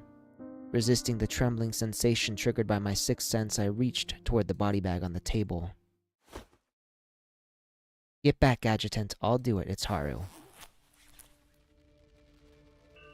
Then he grabbed my shoulder, pushing me away softly. He then crisply pulled open the zipper on the bag, creating a harsh sound as everyone stood in shocked silence. It was Naruse Haru, the ace and captain of the Heimdall force. She lay silently inside like a statue. Her clean, immaculate face lacked any expression whatsoever, not even a trace of anger. I'll kill all of you! Fanny! The enraged lioness whipped around, drew her gun, and shot at Orlova. Life was one step ahead of her, though, grabbing onto the shotgun handguard and shifting the muzzle over. Before the sound of the shot had even dissipated, the resistance soldiers flooded in from the hallway. However, Katya's crossbolt stopped them in their tracks like falling rain. I turned around to see Tess and Acacia using their bodies as shields to protect Ichol. Each and every one of my operatives was carrying out their duty as they glared at Orlova with fury. She isn't dead, but does her current state count as alive? She spoke slowly after some time. You said you couldn't agree with my plan. You said you'd use yourself as a conduit to get rid of the tree. I really want to trust you, Adjutant. Even though I don't understand the complexities of Titagen, the experience we have shared thus far makes me want to trust you. But isn't that poor girl lying over there precisely because she absorbed too much Titagen? Tell me, how can I trust you? Is this the part where the Adjutant finally fucking man the fucks up? You can trust him. I'm glad life has some confidence in him. That sudden cold voice stunned me. When I looked to the side, Life had already opened the box she was carrying, took out the object inside, and placed it on Haru's chest. Haru, who had been utterly unconscious, reacted the second it came into contact with her. Her body twisted slightly, and a pained expression revealed itself on her face. What are you doing? The Titagen released by the Mori fragment sample instantly caused most of the people in the room to feel discomfort. Orlova furrowed her brow, her gaze shifting between me and Life. People that have nothing to do with this don't need to hear the explanation. Get out of here and take your men with you. Perhaps seeing Life's decisive attitude caused Orlova to falter. Or maybe something indescribable deep within Orlova's heart was soothing her. Ultimately, she gave me a deep look as if she was attempting to carve my likeness into her eyes. She then turned around and led everyone out. You guys need to leave too. Huh? Why? I'm assuming the Titagen... I'm assuming things are about to get hairy right now. Just listen to her, noob. Noob. Haven't heard that word in a while. For manifestations, what happens next is worse than being stuck in a nightmare. It's up to you, Wednesday. Don't lose the Adjutant. Benny patted Life softly on the shoulder as she passed by. I looked at Fenny, but she avoided my gaze and walked out quickly, seemingly angry. Is this how the company cured you, Life? A kind of reverse engineering? So the Titagen in your body gets absorbed by this thing instead? For a while, Katya's eyes had been glowing with a blue radiance. It was a unique reaction she experienced when observing Titagen. No, we brought this to help the Adjutant master his control of channeling Titagen so he can handle the tree. But I can use it now to save those fighting alongside me. When she gazed at the Mori fragments, there was a clear disgust in her eyes. However, when she looked at Haru, it immediately transformed into sadness and fury. Put your hand on mine, Adjutant. I will go with you. Alright, we doing this. We doing this.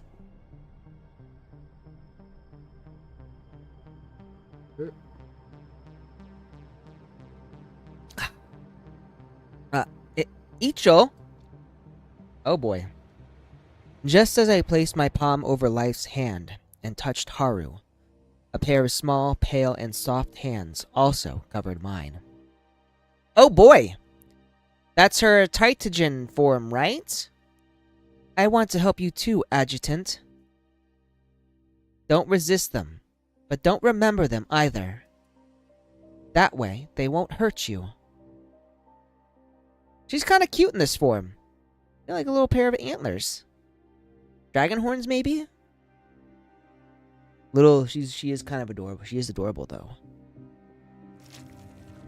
With Ichil's words echoing in my ears, I took one last look at Haru's face. I then let down my guard and allowed the Titagen in the Mori fragment to invade my body.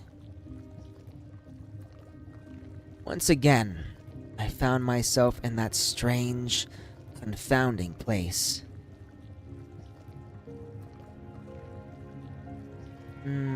All those poor people. Lots of people. What is this place? Valhalla, Adjutant. It's a realm of consciousness constructed by the Titans. Those bad guys trick people into coming, then trap them here. Just like that short man did to me. I felt a warmth in both of my palms. I looked all around me, and even though I couldn't see them, I had no doubt they were right next to me. All independent consciousness dissolves here, no longer belonging to the original individuals. It all then merges into the core, transforming to exist as one. If you want to preserve your individuality in Valhalla, it means you have to use your willpower to fight off the consciousness of the entire world. Remember everything that belongs to you and you alone. That is how you traverse through this realm. Clearly observe its essence, then reshape it. That's Director Tao said. I don't really understand, but she asked me to tell you. Why did she tell you all of this? Because she said you needed to understand this to handle the tree, and I was only able to wake up from my coma because that's what I did during that time. The voice in my ear suddenly got closer. It was as if she was really leaning over and talking to me quietly. I turned to look over in surprise and realized that life had already completely materialized in front of me. I am Life Bestla. I'm your operative. Other than that, I don't have a will that exists in any place. I only accept these beliefs because my thoughts related to you belong to me alone. So no matter how long I am trapped here, I can maintain my existence. Oh, and there they are. Me too. I'm Etchel. I'm not a symbol like other people say. I'm not. You go, Etchel. Her petite silhouette grew clearer before my eyes. They were so different from everything else here, so firm in my vision. They weren't hazy or wavering whatsoever. That's gotta be Tao. Remember who you are and what you want to do. Who are you? That's Tao, right? Let everything else simply flow through you to gain freedom.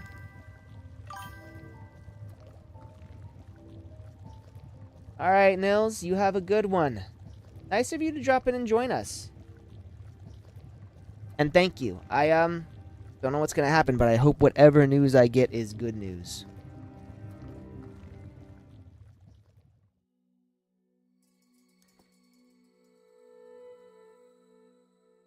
Two hours later, Orlova was sitting in the Sizdal command center.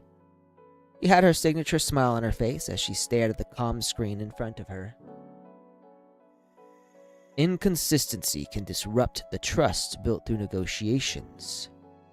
You know that better than anyone, Your Grace. Of course, General. That's why I contacted you personally as soon as I made this decision. Any decision made by the military is collectively made by headquarters. You cannot change the results alone. But your colleagues aren't shouldering the risk with you. Right now, your subordinates are the only people fighting desperately at Northwind Aerospace Center, no? That includes your precious Beowulf battalion.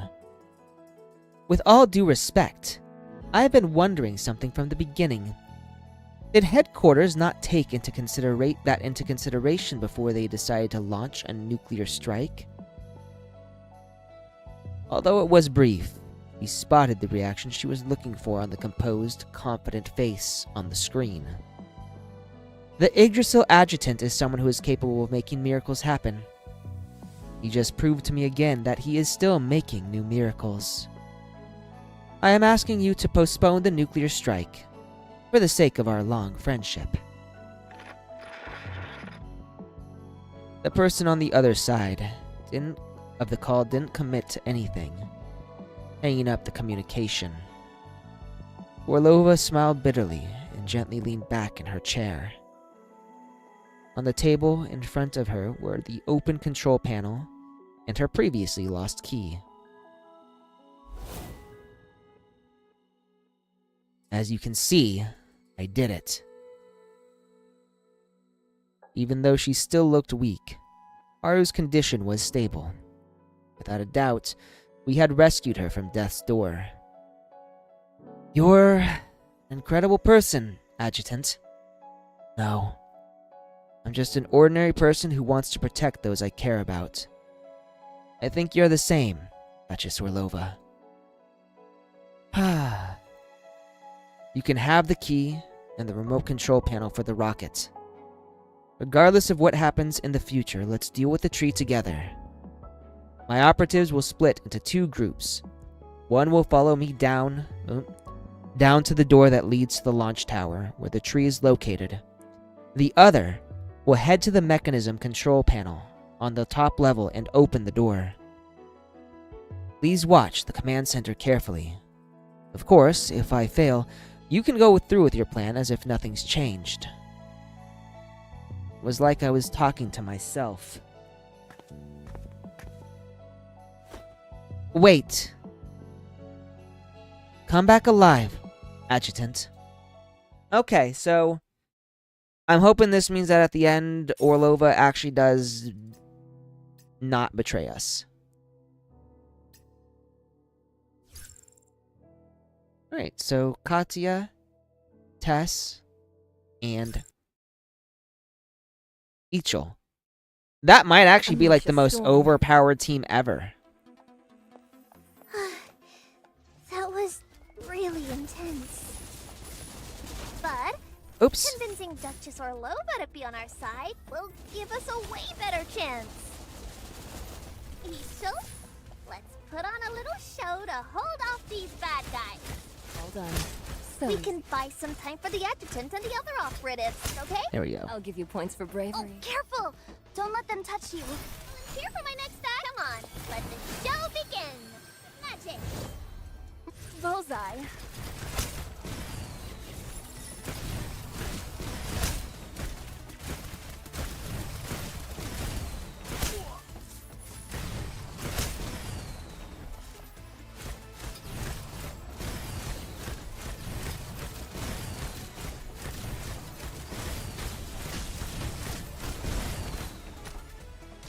Gone.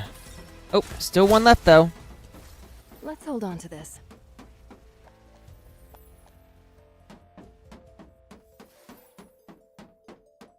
Okay.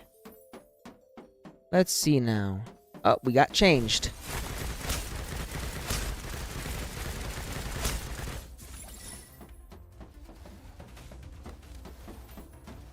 And you guys said this thing was originally a shotgun, right? Or it transformed into a shotgun. Let's go. No more fun to be had here. Up we go. Oh.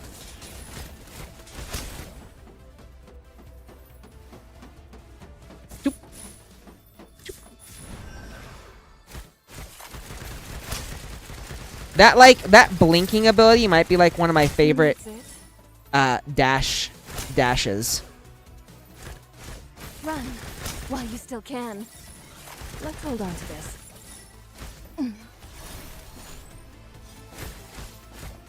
What does this do?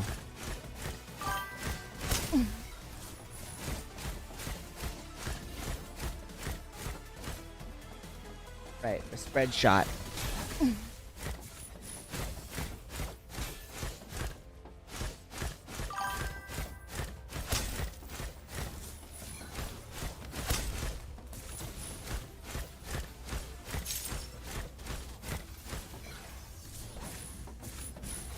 Bullseye.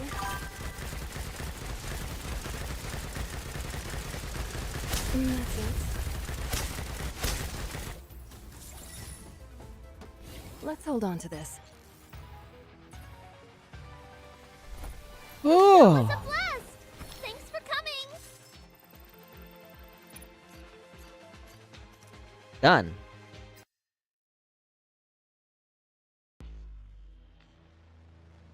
Oh, meanwhile, far from Yerus, vehicles from major media outlets were parked in front of the Yggdrasil headquarters.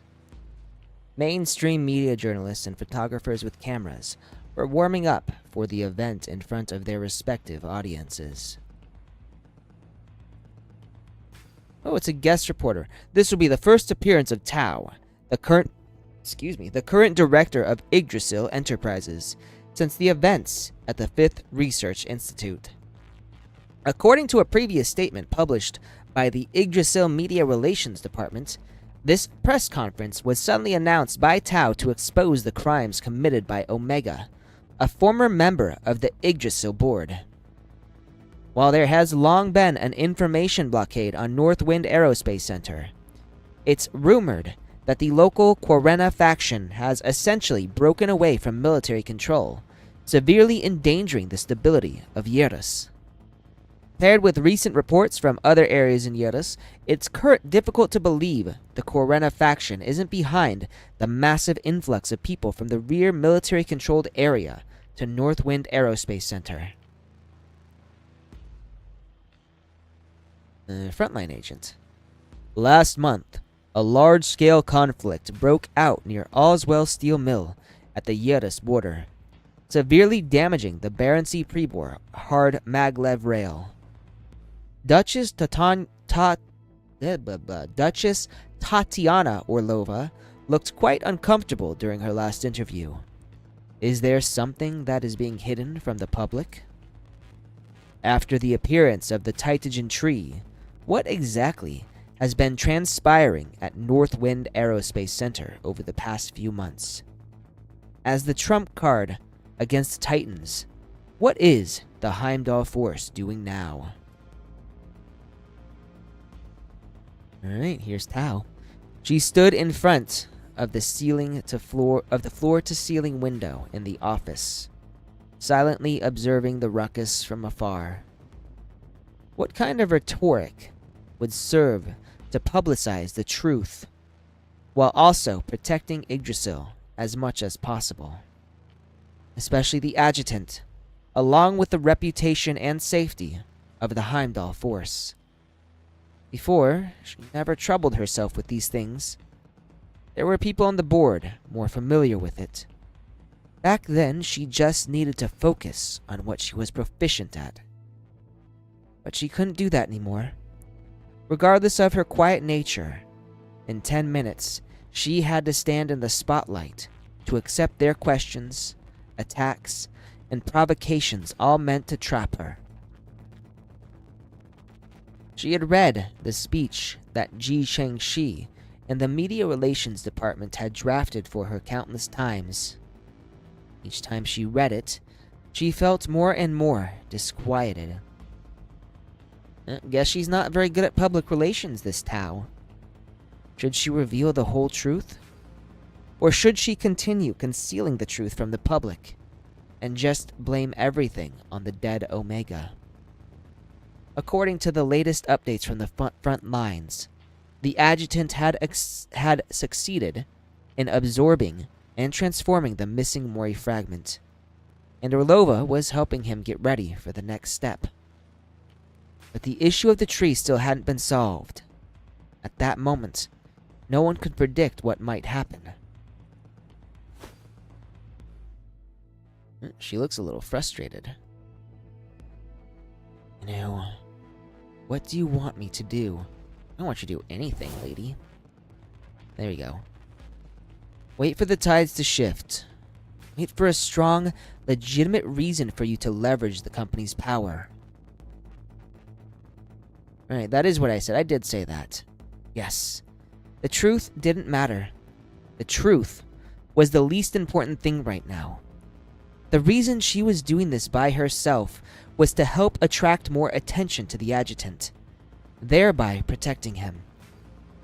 While she was in comfort and safety far from Yeris, she had to ensure his safety.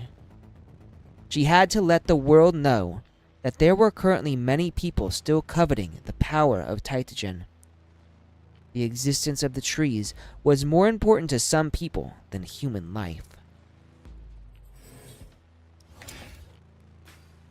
Director Tao.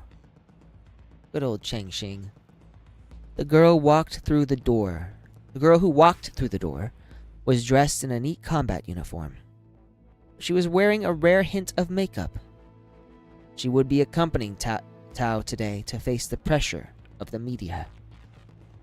It's time? No, not yet.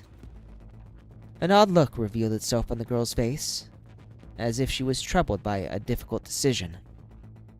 You might need to look at this. Something came up. She knew Ji Chengxi, and she knew what it meant when this girl wore such a hesitant expression. With that, she took the initiative to walk over to the girl. Despite Cheng Xing's hesitation, she simply took the video playback device from her. Of course, what she had been secretly worried about since she began preparing for this press conference had happened. Oh, there's Pi. To the journalists, viewers, and writers in front of the screen, greetings. I trust that everyone still remembers me. Like everyone else, I am eagerly awaiting the upcoming press conference being held by my former partner, Miss Tao.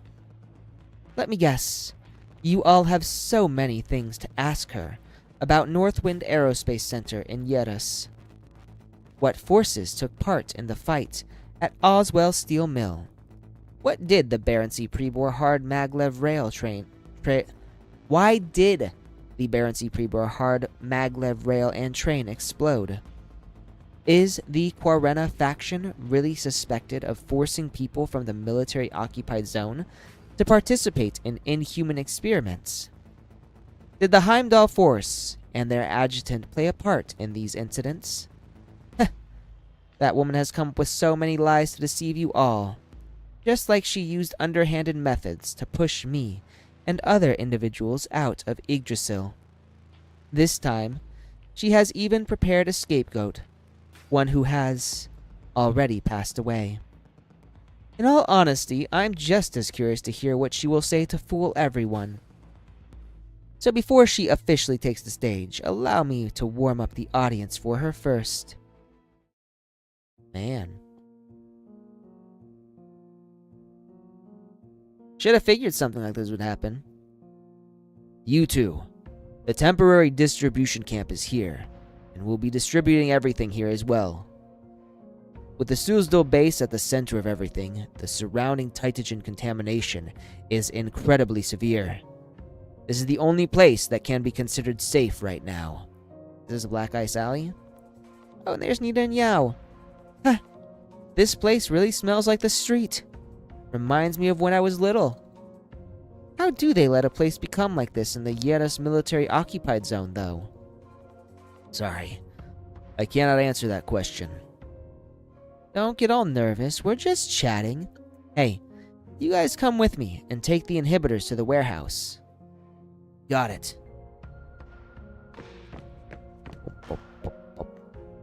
Not long before, The garrison soldiers trapped on the ice field had followed the pass, or that path, forcibly opened up by Li Xiu Shui and the Beowulf Battalion, safely retreating to Northwind Aerospace Center.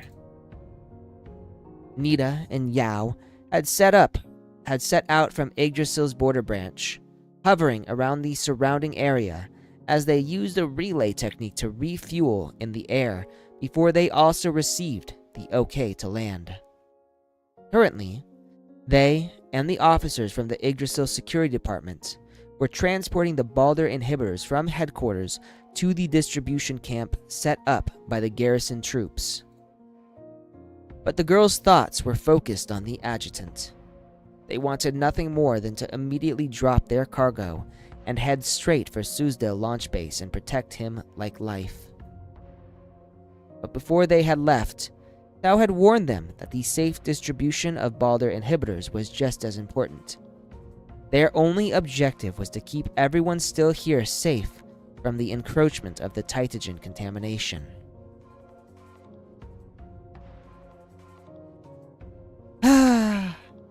I'm going to need damages for the harm to my mental health, reimbursement for food, and overtime pay after a month of confinement. What else is there? There's so many ways for me to make a buck. Adjutant, you have to come back alive. My dream of getting rich all depends on you, damn. I feel like a piggy bank right now. Poor Adjutant. Her hands clasped and eyes sparkling, Ida looked like a devout follower praying to the shadowy sky. Even so, Yao stood next to her, with her head lowered, not uttering a word. Hey, what's up with you? You're so quiet. Are you not feeling good? I'm fighting my distaste for working overtime and losing. Poor Yao, all she wants to do is sleep. Huh? I know Director Tao said we need to focus on the Balder inhibitors, but I can't stop worrying about the adjutant. That's a Titagen tree, Nita. It can't just be cut down or plucked out of the ground. And using his body as a conduit sounds even more ridiculous. So, what are you planning? They glanced at one another as the corner of their lips tilted up. Do I need to say it? I mean, we're already here. So, we might as well do something. What are they doing? Oh boy. Li Shui. Back with her and General Adrian. General, the Yggdrasil Balder inhibitors have arrived. There are now 8 manifestations from the Heimdall force here, in addition to myself and the garrison soldiers. There are so many people here working hard to resolve this crisis. Why does headquarters insist on being so stubborn? If we bomb the aerospace center and destroy it, it would be setting a terrible precedent for people all around the world. In the future, any armed group, or maybe even an individual, could use eliminating Titagen as an excuse for nuclear deterrence or to instigate nuclear attacks. Is headquarters plan on using a violent incident like that to announce the military's... It isn't about the tree anymore, Captain Lee. Look at this.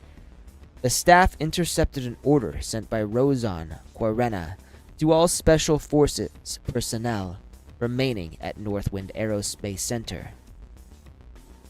The message that arrived in the beeping comms was as shocking as a lightning bolt from the sky. If it was just about the tree, headquarters would have simply trusted the Heimdall force and Baron C. Prebor to handle it. But if this order is real, you know what you're going to find. It was mentioned all the way back here. Are you talking about pie, Kagi Neko?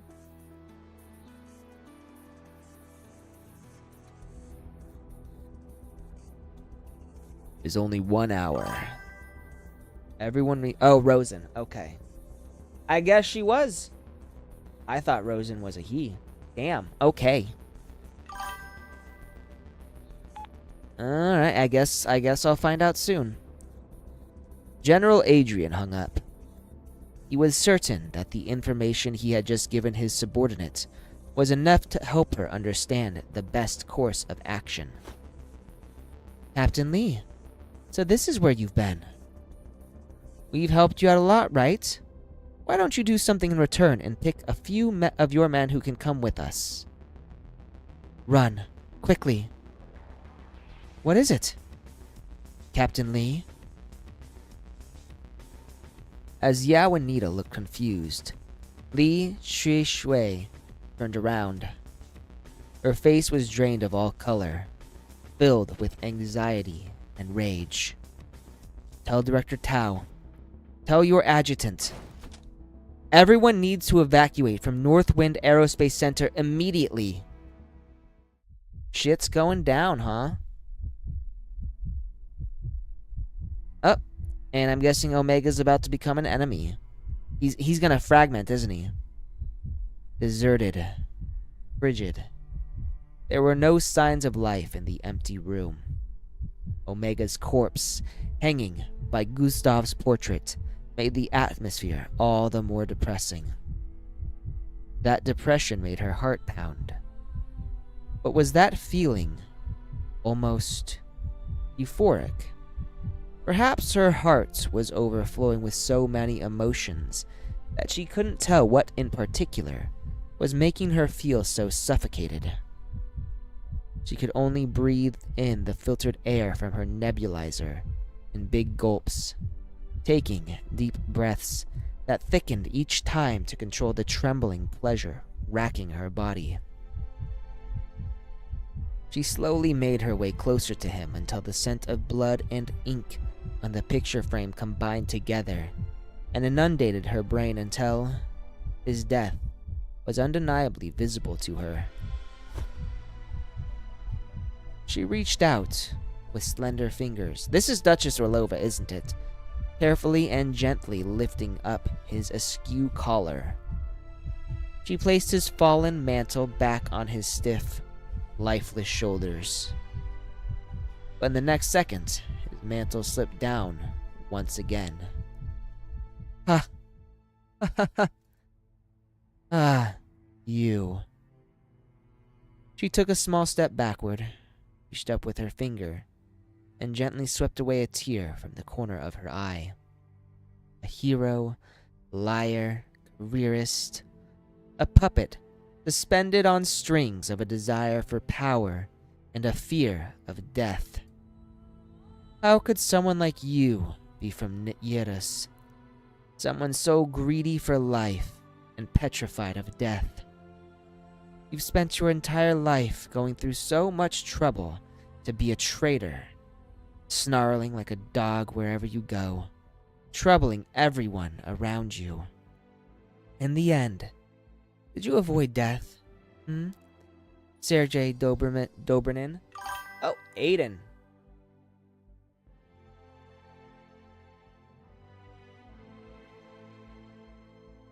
That's so funny. Uncle Sergei, what the fuck? So she was her uncle. Do you remember the day this portrait was completed? Right here. Ember Quill, thank you for the follow. Or the sub. Is that a sub or a follow?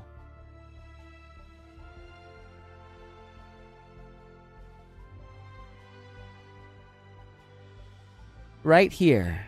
The door behind me. Rico Pod, thank you also for the follow. Oh, and Aiden, thank you for the 5 subs. Holy shit, dude. Bro. A crap ton load of subs.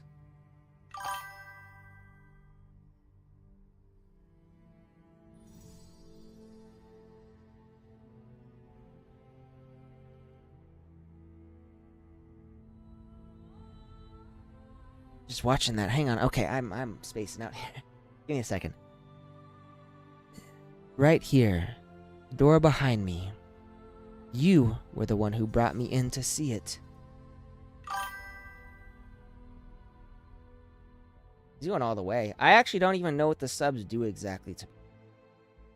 I'm guessing if he's gifting, if you're being gifted a sub, it means what you can watch for free without dealing with Jesus fucking Christ, that's a lot of subs, dude. I'm guessing it means that anyone who is subbed can watch for free without advertisements.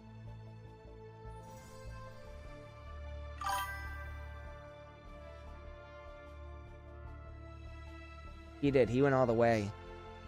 Might have to make him MVP for now for this. I don't know if I can do that. Oops.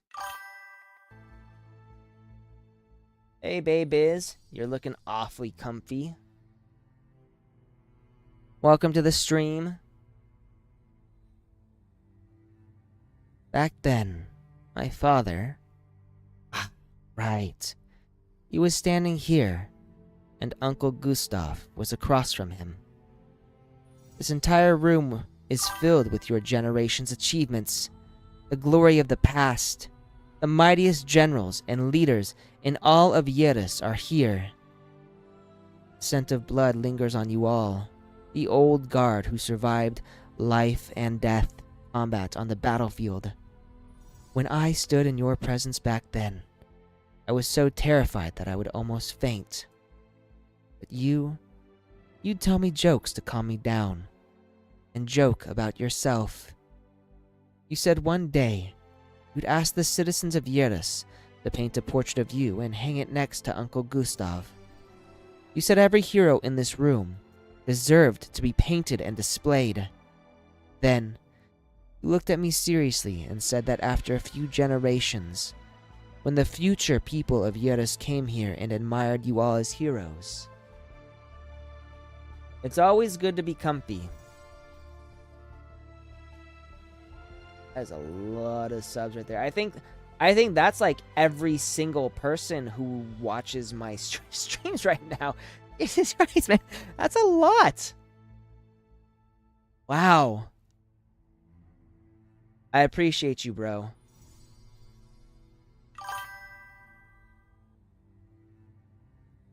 No one would make fun of you for being short ever. I actually feel that. I'm 5'6", you know. 5'6", I'm a short king. Because in paintings, everyone looks like they are the same height. Now that I think about it, you were an unpleasant person. You were always beating around the bush, trying to hide whatever darkness was within you, but failing. She's coughing up blood. Yep, there we go, coughing up blood. These intense emotions intensified the suffocating pain, and Orlova could feel something inside her body disintegrating, dissipating. She desperately inhaled through her nebulizer, but the air didn't seem to be enough to satisfy her. It was like an invisible blade was slicing through her chest, and she couldn't stop herself from coughing up a mouthful of blood. Along with the blood came a sensation of stifling heaviness. On the other side of the room, where the floor-to-ceiling windows overlooked the tower and the tree, her communicator began to ring. She stumbled over. Unsteady, even taking just these steps, she seemed somewhat confused. "I'm listening." "Good. Be careful." It was a call from the adjutant. Needed to work with him. To use the control panel to activate the launch preparation sequence, thus opening the launch pad. That way, when his operatives opened the last door, he would be able to get to the roots of the tree. Then, everything would be over. Yes, it was time to settle things once and for all. The people of Yeris had been bogged down by suffering for too long, as had she. If he really could succeed, she could find the best artist to paint a portrait of him and hang it next to Gustav's. With that in mind, she pushed the key into the control panel and opened the suitcase that held their fate within. That old man heard everything you just said. Uh-oh, there's Etta. I'm with you, Cal. Whoa. I'm assuming you're talking about the subs. Orlova was in a daze as an unfamiliar voice sounded outside the window in front of her. She looked up in shock to see a blurry figure through the glass. Shit! Commander Rosen sends her regards, Duchess Orlova. Oh, fuck. It was so quiet. Is Orlova gonna die? Nearly undetected. Oh, yep. Something penetrated the glass, breaking apart the nebulizer in her hand and finally invading her body and heart. Then, it led the most evil thing in this world. Something that had been buried deep within her long ago to explode. Descend, Atiana. Descend, daughter of Yerus. So she's fragmenting. Become our tears. Usher in our rebirth. So she's gonna be the final boss. I'm not gonna lie, I'm kinda hoping we can save her. Like, I feel like she's really a tragic character in this. So I'm kind of hoping we can, like, absorb the Titagen from her. Where else could you see a mission carried off to perfection? Alright, we're gonna use life. As much as I love Benny, we're gonna use life. Enemy forces. Oh! Objective complete.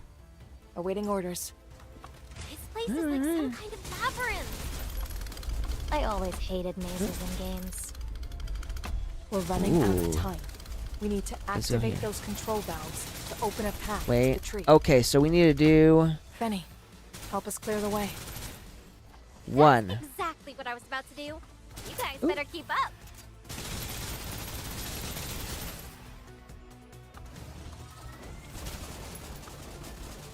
Took Alright, you we long might need to enough? use Fenny here. You Nope, asked Fenny doesn't for do it. squat. Already reloading. Ow!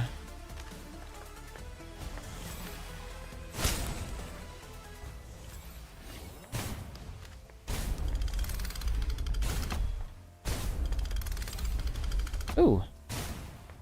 Nice. As if I need money. Ooh, I don't know where we're going here. And honestly, this seems really dangerous. This way. Boom. That's not working. Okay. This way. Ah!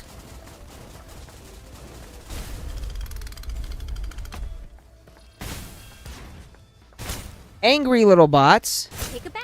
Exit stage right. What are we looking for here? So we gotta go...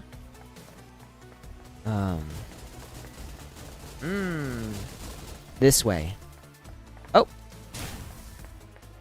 She stoops to conquer. there's what we wanted to do. That's one. Where are the others?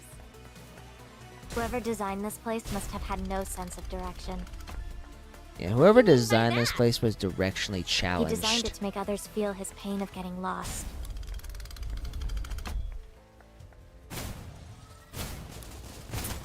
Already reloading. There. As if I need money. Can we not get up? We can't get up there. Okay. Whatever. Whatever. Leave it to me. No. That's not gonna work. This way.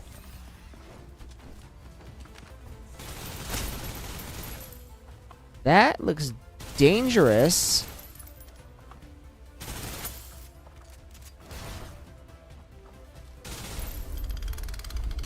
Excuse me. So... Ah! Wait, I feel like we've already been here. So... I see where it is. We gotta get this way. There we go. Stop. Hold your position. Ah! What was that? Something Titan, motherfucker. It's too dangerous. Don't activate that valve. I'm assuming we're gonna activate the valve anyways, but whatever. Here we go. Too late.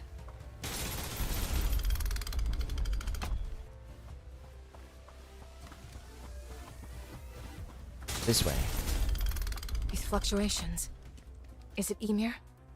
No, but I wonder who it It's is. something much too abnormal. Abnormal. Quit mumbling to yourself. I'm about to lose it. Me too. I'm about to lose it. That's that sorted.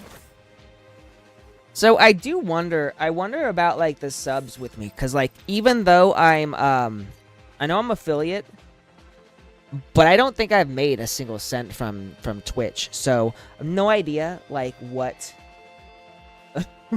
what is subs even gonna do for me. It just seems a little weird. Like, I don't really know. Oh, we got a cutscene.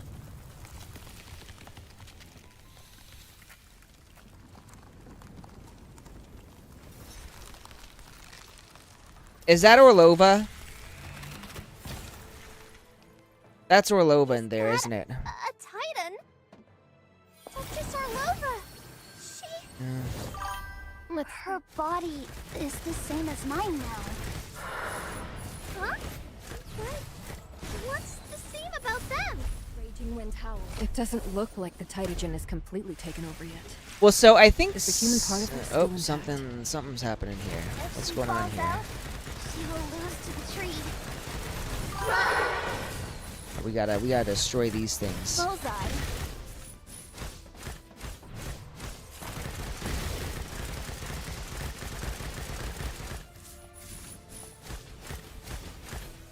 How am I gonna blow that up?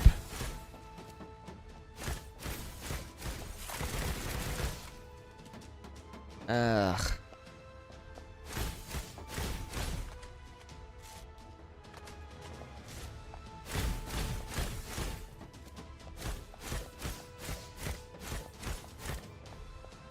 Oh, I see now. We're gonna jump Don't up here. worry, Oh, it'll be over we're not gonna make it this time. Oh shit. Fear of the void beyond. Oh shit. Hold Okay. on. My prop is jammed. All right, we gotta do that again.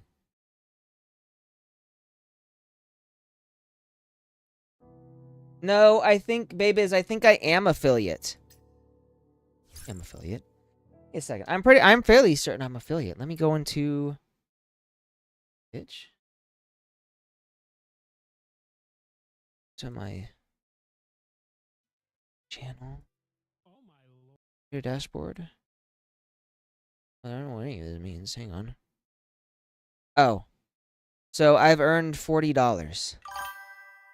I had no fucking idea. I had no idea. So I actually do have like some money in here, but I guess I don't know what all this means. I honestly I don't do anything with my Twitch. I'm completely clueless. I do know I am affiliate though. Like I got affiliate. God, it was so freaking long ago. I got affiliate and then I stopped streaming because reasons. But no, it was I don't remember. Like, yeah, I don't know what any of it does. My error. That a Titan? That's just Orlova. She... I work best. Her body is the same as mine now. Ugh, And the storm. that was a waste. But what's the same about them? It doesn't look like the Titagen is completely taken over yet. Is the human part of her still intact?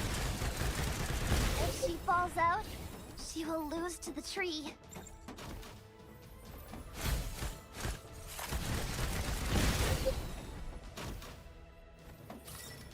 Alright, let's keep going. Now that I actually know what to do, I can do this.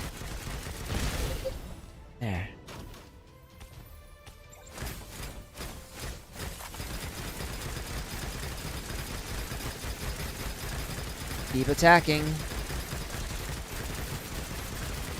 Goodbye, Done. my prey. So are we gonna save the poor woman?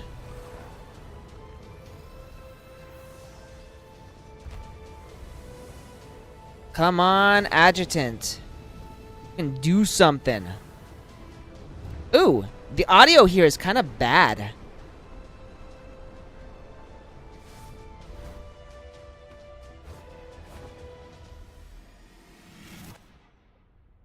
Is this the moment? Has the Chad been born?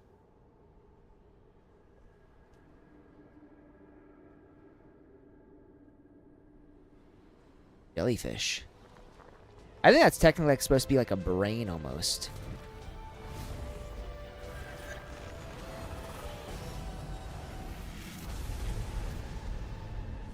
And this was the first tree that he absorbs. So easy. So easy. So That easy. was too easy.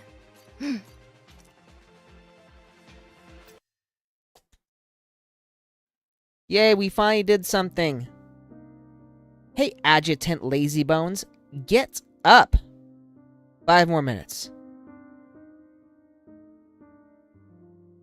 I opened my eyes to find Tess sitting on top of me and leaning down over me.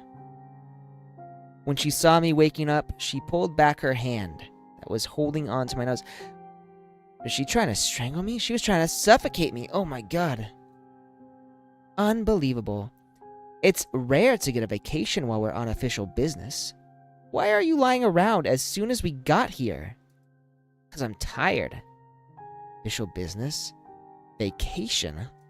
The f is she talking about? My head was a mess. I couldn't understand what she was talking about.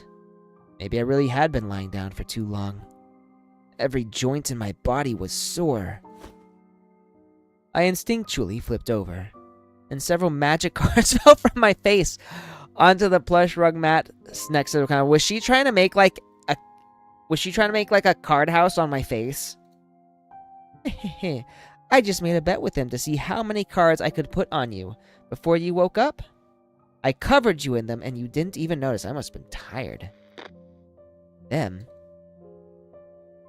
Let him sleep if he wants to. I'm going downstairs to the ball. I need to let the people of Yeris know.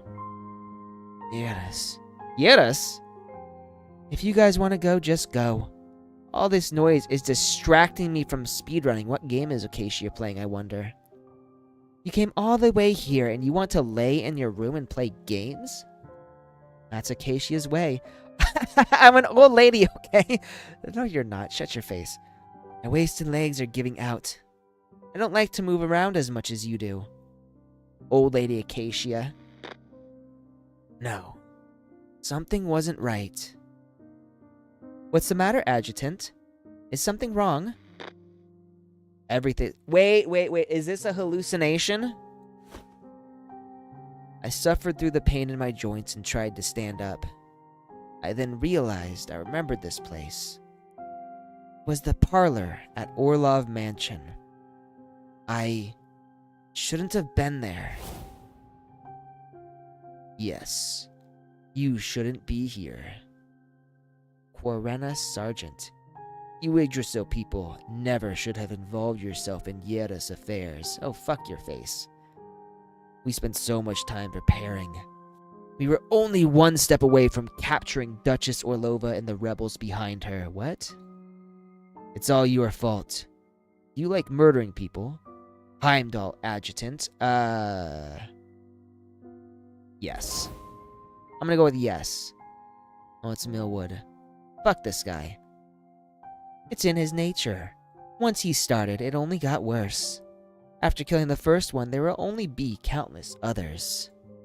He will step on their bones, climbing up step by step until he reaches the top and falls. Just like me. That's what happened. Draw a gun and shoot. Even though my body felt like a heap of old, rusted parts. Even though simply moving my finger was painful. I still drew my weapon as fast as I could and pointed it at the face in front of me. I then pulled the trigger without hesitation. You think I'm just like you, huh? Wow, he's acting out. One shot followed by another, then another. I understood where I was, but was I struggling helplessly against the situation, or venting some pent-up rage? In front of me, Millwood had fallen to the ground, but that despicable grin still remained on his face. My bullets passed through his body one after another, not entering the thick black shadow at my feet.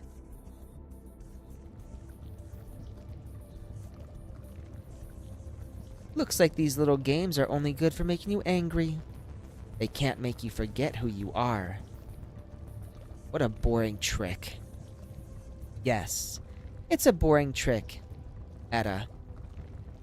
We're gonna absorb her into us, right? As expected, I was still in Valhalla. But I'm happy since you're the one playing with me. You're the only one who can, actually. So I'm happy. What are you trying to do? What am I trying to do? Don't ask a stupid question like that. That is a stupid question. I think we know what she's trying to do. I'm just a creature. What I want to do might not be for me to say. If you really want to know, why don't you ask the instigator over there? Her expression appeared extremely sweet, but her tone was indescribably cold and venomous. I followed her gaze to look at what she had called the instigator. It's either gonna be Omega or Olova. Let's see. Oh, it's Tau. Don't listen to anything she says, Adjutant. You already defeated her. You already took care of the tree in Yerus. You have taken the first step toward mankind's victory over the Titans and found a way to defeat her. As long as you are here, she will be stuck at the point of creation forever. She won't be able to go any farther. What an evil mother. Now that she has someone else, she'll go so far as to betray her own daughter and abandon her beliefs. You know, they do kind of look similar. Now that I'm seeing them side by side, I see the family resemblance. Ah, I understand. You're just the same as before. The only thing you can think about is creating a god. Are you trying to turn him into a god now, too? She wants to make the Adjutant a god? If he became a god, what would that make him? From Adjutant to Jadjutant, Chadjutant to Giga-Chadjutant? Don't forget, I chose him first. His ability to survive death and control his new power, it only proves that I have a better eye for talent than you. Wow. That is laying on thick. I won't just stand by and watch as you take him away and allow him to degrade. Enough. Yeah, fuck both of you. I stopped their conversation, standing between them. You aren't Tau.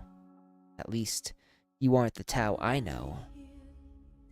And you aren't the real Etta either. At least Etta's aware. You're just the last two consciousnesses in a corner of Valhalla that is about to collapse. Yes, they weren't real. This so-called realm of consciousness wasn't real either. I was there to do something. I didn't belong there. Humans didn't belong there. Grab them by their throats. Oh yeah, let's do this. Wow, you're pretty clever, huh? And she's still talking. What I needed to do was clear. It was just like dealing with the tree.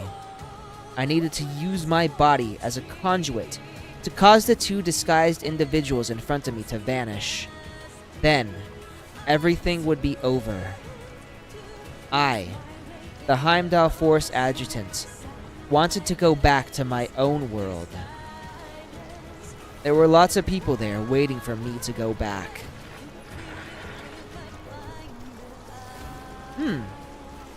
In my hands, the final 2 after images of consciousness writhed and struggled.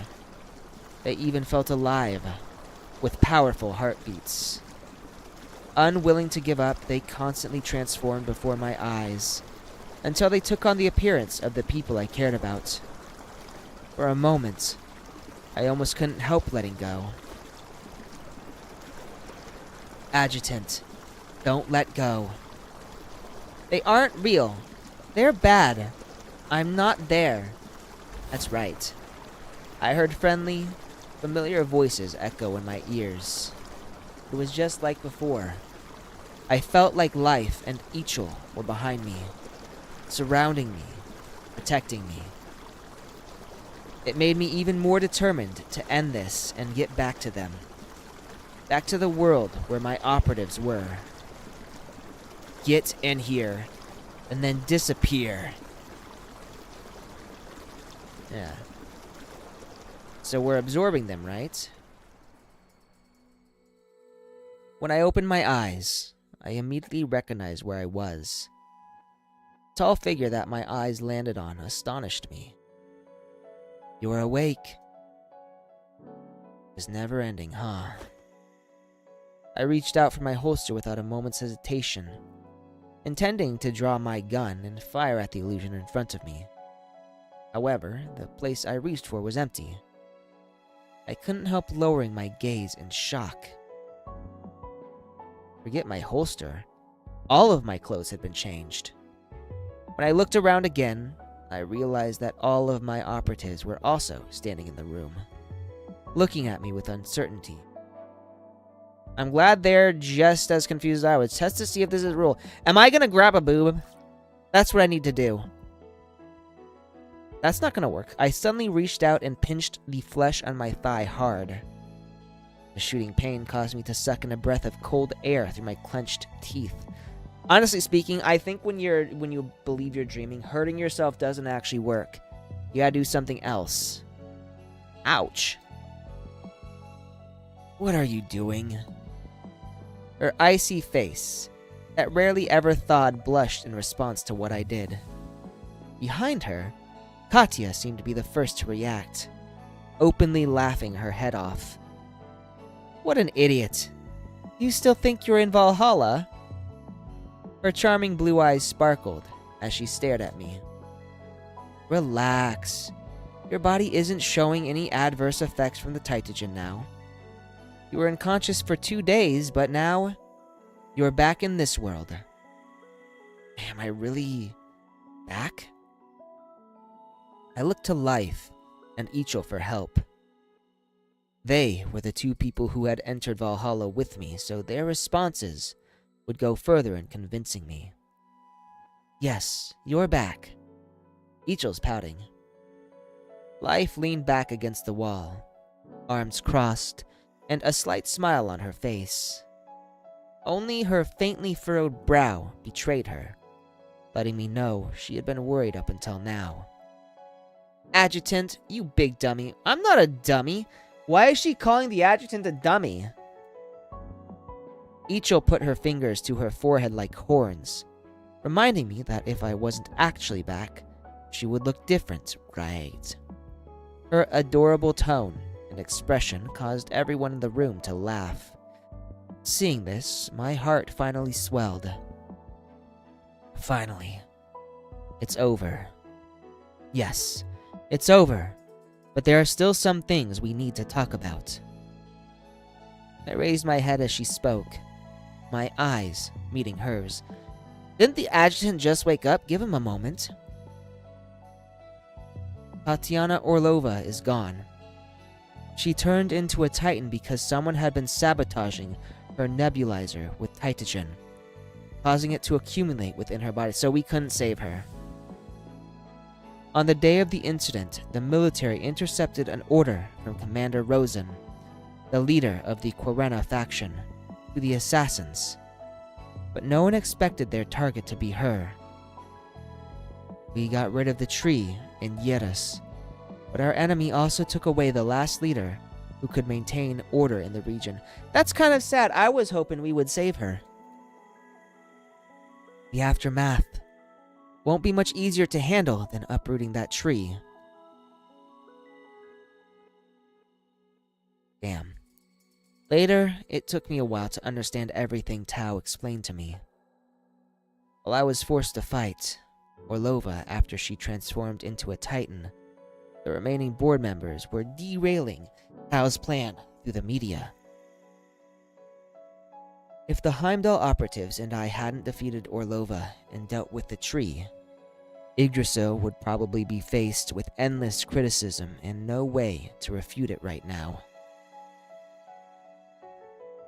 Even more dangerous, military headquarters had also issued the nuclear strike at the time I entered Valhalla, with over a dozen tactical nukes strapped to an aircraft headed straight for Northwind Aerospace Center.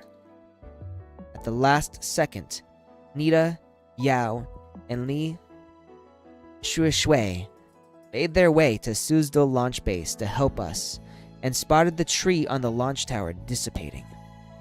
Li Shuishui contacted General Adrian right away. General Adrian then overruled the nuke order from headquarters, saving the aerospace center from a disaster of human origin. For that reason, the military remained silent on this incident, completely refusing to reveal the truth to the outside world. As a negotiation tactic or a type of compensation, Ichil was about to leave Yerus, and I would take care of her as a member of the Heimdall force. The same was true for Katya. She seemed to be very bitter about my authority over her, and was keeping a close eye on me. I think she secretly likes it. How ridiculous. What is it? Ah, it's nothing. She and I were walking on the train platform together.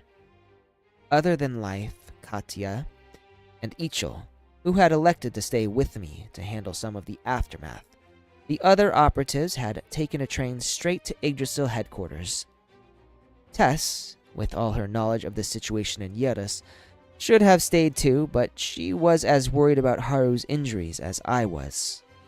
After getting Tao's silent approval, oopsies, she quickly returned. By the way, you still haven't told me why you came here in person. This place isn't safe, and, this isn't really like you. Don't you already know the answer to that? Huh. She was seemingly complaining about me with a tone and expression I'd never seen before. Didn't you say it yourself?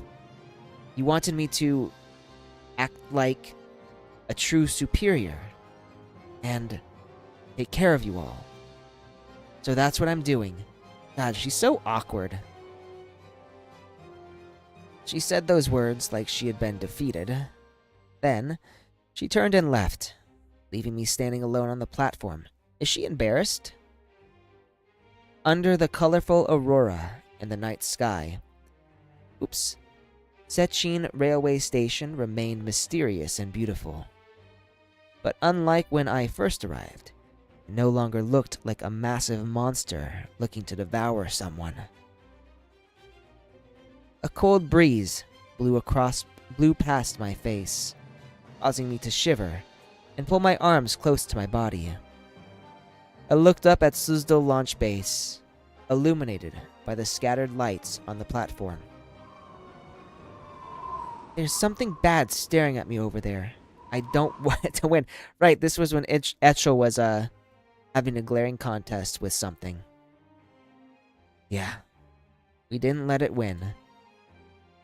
You didn't let it win either.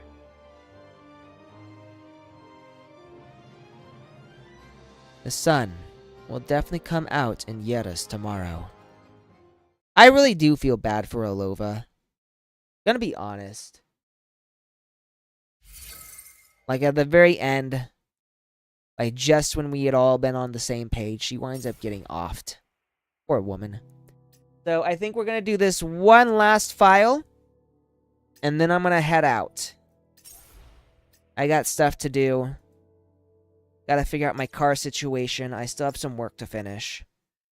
So I'm going to head out after this and get some work. I'll have to get in contact with USAA When I was again. little, I asked my father why people Really? in Yarus were always fighting. The Why to do be people in continued Yarus always find a is target, new. then struggle Oh, against she's it? talking. It's like we will lose our purpose for existing if we don't fight. Damn. It's like, without that purpose, Yarus. So it's Yarus. I still remember I stumped him. He bristled, his eyes wide. His mouth was open, but he couldn't say anything. Interesting. The what she's saying is is different from the subtitles. I asked him if I didn't want to fight. If I didn't fight, could I still be a person of Yarus? Yarus. I've been pronouncing it wrong and working my hardest to pronounce it wrong. That is If I wasn't brave, that's if embarrassing. I was scared of conflict and didn't want pain or bloodshed, was I still worthy enough to live on this land?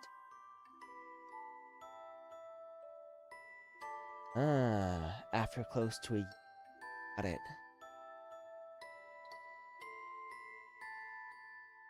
Were the, was the voice Could that the I'm men hearing in now, Yarus simply just drink and not fight? is that also new? Or relatively new? Could the women in Yarus live a comfortable life, deciding what they want for themselves? I actually still had so many questions I wanted to ask him, but I never did. My father cried in front of me.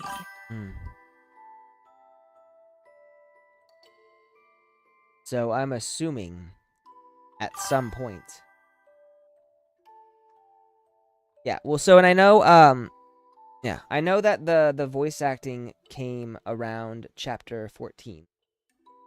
So it's a little curious that we're having this one now. I don't know what update patch this came with. A war hero, a general, a duke, a strong man. He cried more like a kid than I did. Why not, Tatiana? Why not? I understood later that 1.6. fighting wasn't a choice. It was the result after running out of choices. The people of Yarus have to accept this result when they are born. Wonder how things got that bad. That they literally had no choice but to fight.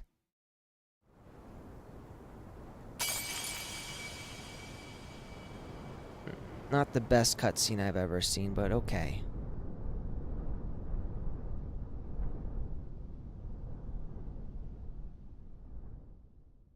Clouds are dissipating.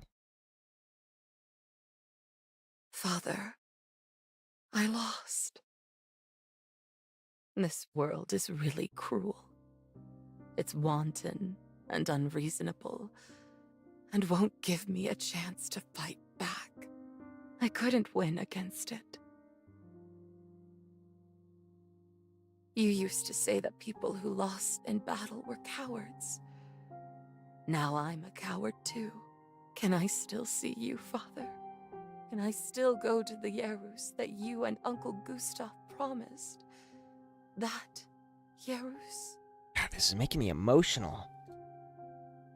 I'm not gonna lie. I'm so tired. I'm really, really tired. Hearing this being voiced by someone other than my bad voice is very, very emotional. Come get me, Father. I want to go home.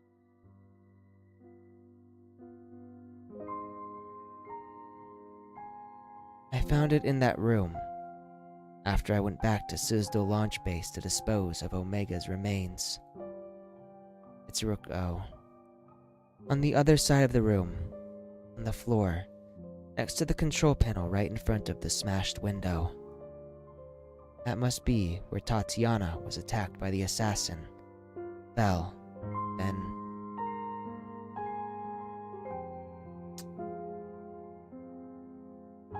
She must have just hung up our call, was about to open the launch pad.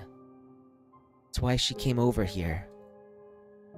If I hadn't asked her to help me, if she hadn't been in this room, if she had been with her Resistance Army soldiers at that time instead. There aren't any ifs, Adjutant. Wait, what? Oh. Is this fucker? I heard her cheerful laughter sound behind me. I turned around in astonishment, but I saw someone else instead. It's really fun to mess with you. I want to punch this fucking brat in the face. What was going on? Was this some kind of residual effect from Valhalla?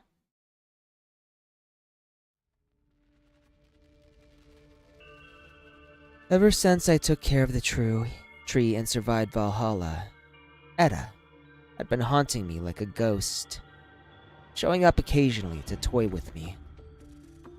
At first, I thought I'd never really woken up and was still trapped in Valhalla. But after I did everything to make sure I was back, I finally realized she wasn't the same Edda I had met before. Rather than a super AI that was bent on destroying the world, she was more human. Are you sad? She was a bad lady. She was using you the whole time. You knew that. Shut up. Fine. I was going to tell you how to rescue her since you look so sad, but you're annoyed, so I'll just shut up.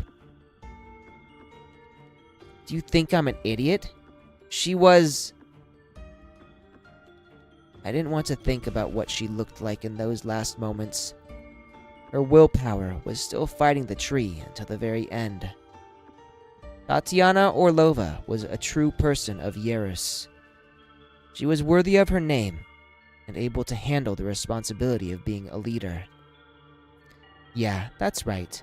You're an idiot. She became a Titan, was defeated by you, evaporated, disintegrated, and then, where did she go?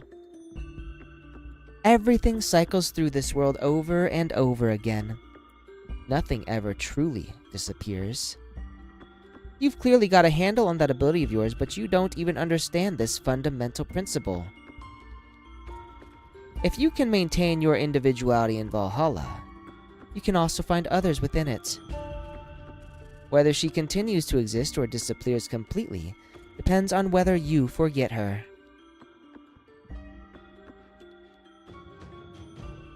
Surely she must be lying to me. She was trying to throw me off. Grab onto what's in your hand and rack your brain, Adjutant. So is she trying to help me? I don't understand Edda at all. I watched a Japanese VTuber playing through Fog-Bound Dream Chapter, and she at the end. You know what? Cal, I get it. I get her feelings. I don't know what VTuber you watched, but yeah. This actually, it does. It gets kind of emotional. So she's fucking with you. I kind of figured.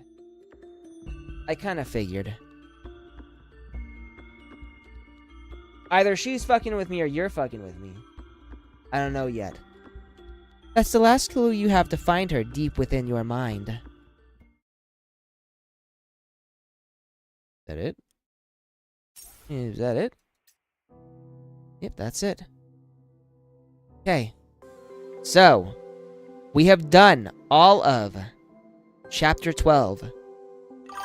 Tomorrow, we will be starting the next chapter. Yeah, this Etta is the one that will become Sapphire. I'm fairly certain. So we have no idea yet. Maybe we'll find out in the realm of illusions. Whatever the case is, that will be all for today. We're just gonna claim all this shit. Because we gotta. What else do I got? What else do I gotta do? You know what? Well, also, I think we can do... No, we cannot. Thought maybe I could. But no, I cannot.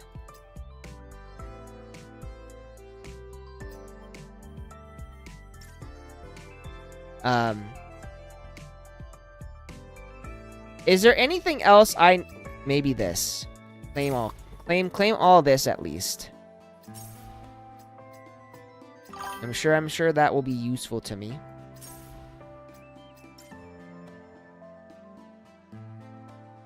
This is 1.6 contact. What comes next is 1.7 Gradient of Souls, which I think I really do need to do before I go into Beyond Elysium. So we will be doing Gradient of Souls next time. The limited time Cherno story. But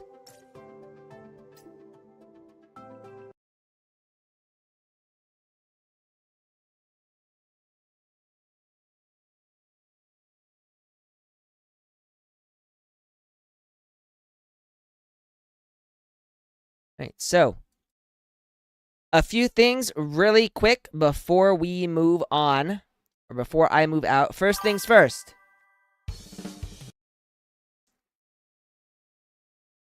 Effectively ends the Adventist. Character development for Chirno Enya. Okay. So, before I end here, few things. First of all, I've made an animated storyboard trailer. And we're gonna watch it. In a world where shonen manga fan services are more important than the plot, comes an epic tale about boobs, butts, and panty shots. This story takes perverted fan service and cranks it up to 9,000. Kevin Swift was just your average everyday teenager until he saves the life of a fox. And by fox, we actually mean that really hot chick with the tails and ears over there. Now, he's got to deal with that really embarrassing thing called puberty, a perverted best friend who nosebleeds at the sight of a pair of well-filled panties, and a sexy young vixen who wants to jump his bones. Starring Kevin Swift. When did that happen? I don't remember this. That never happened either.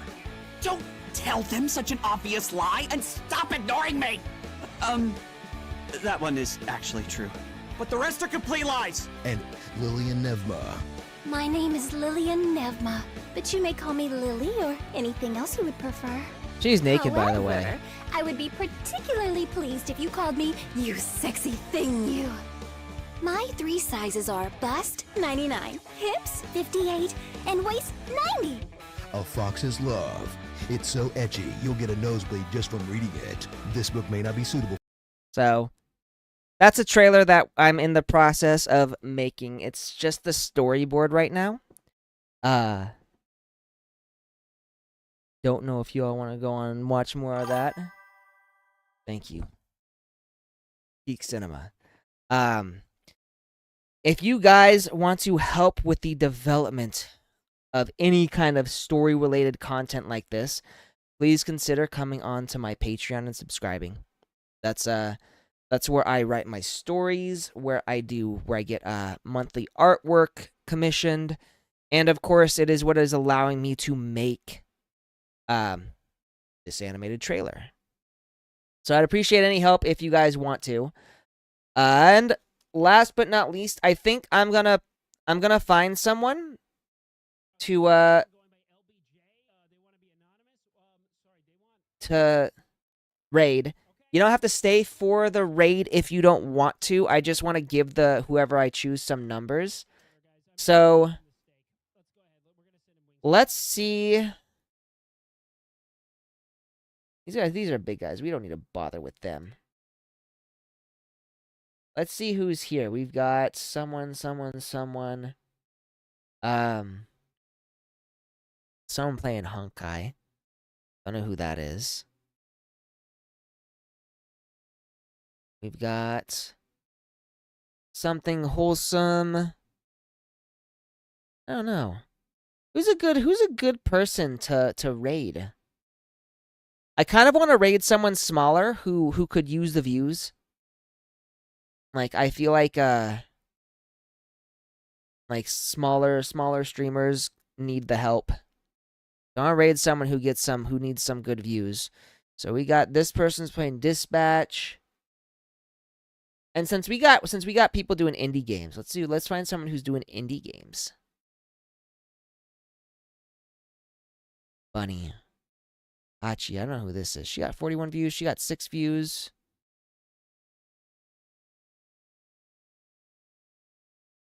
English girl. She might be the best. 6 views. We're gonna raid. So what do I do again? Raid Shadow Legends. How did you raid again? You just click raid, and then you do,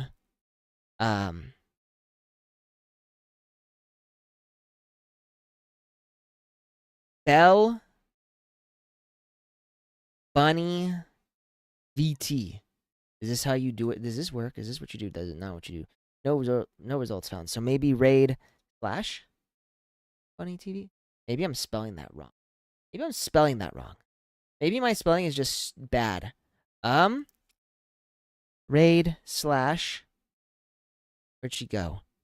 Oh, there, I see. Bell. Bunny. BT. You do that? Did I just raid? I don't think I raided. That's not a raid, right?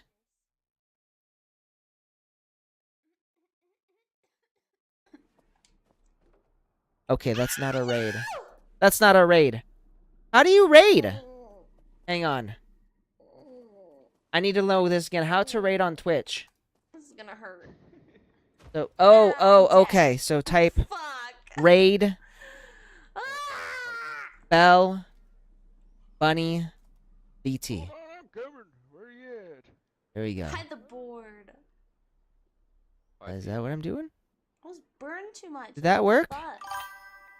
Yeah, I'm spawned in with less than half health as well. I'm like completely burnt. We gotta learn together. That's right. We're gonna learn together. Raid. Followed by the channel name in your chat. In your chat. No, there's no drops for RB there yet. Wait. So I gotta go into my chat. I feel better now. Do you want me to throw you up and then revive you? Because it helps a lot. Here. Yeah. Okay. Ready? Go to my channel. And we do raid. And we do Bell Bunny T Bunny T Bunny. That sounds so weird. Like that echo. That echo kills me. Like that echo. That echo kills me. Like that echo. That echo kills me. You guys hear that? Hang on. So I want to blaze. Damn it. I want to blaze. we're gonna copy and paste. We're gonna do this. That is not good. And then we're gonna go back to my channel. And then we're gonna go raid. And then we're gonna go raid. And then we're gonna go raid. And then we're gonna go invalid username. It's not invalid username. The raid has been created. So right now, there we go. God, I love cigarettes. It feels so smooth in my throat. There we go. Cigarettes. We have raided. Man, that's so smooth. Oh my god. Brandon writes, thank you for the raid. Oh my gosh, welcome in, everyone. Welcome in. How are you? How was your stream? Welcome in. Hello. Hello, raiders. Hello, everyone. How are you doing? It was fun. What were you playing? What game were you playing? Oh my goodness. Welcome in, everyone. My name is Bell Bunny. I am a streamer. Yes. A VTuber. Derogatory. I wonder how We're this playing works. RV there yet? Are we there yet? The RV game. The RV game.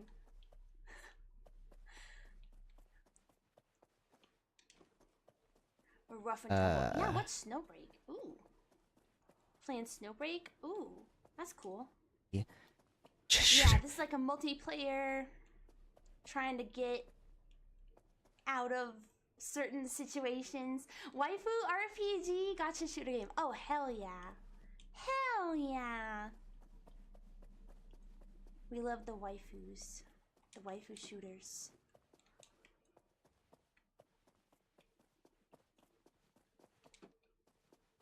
Bad Harem I'm feeling King. very waifu right now myself. So this is like you gotta drive this RV safe Yeah, I think I area. got a bridge for you. Maybe? Yeah. You should be fine. The bridge up here too. Oh, nice.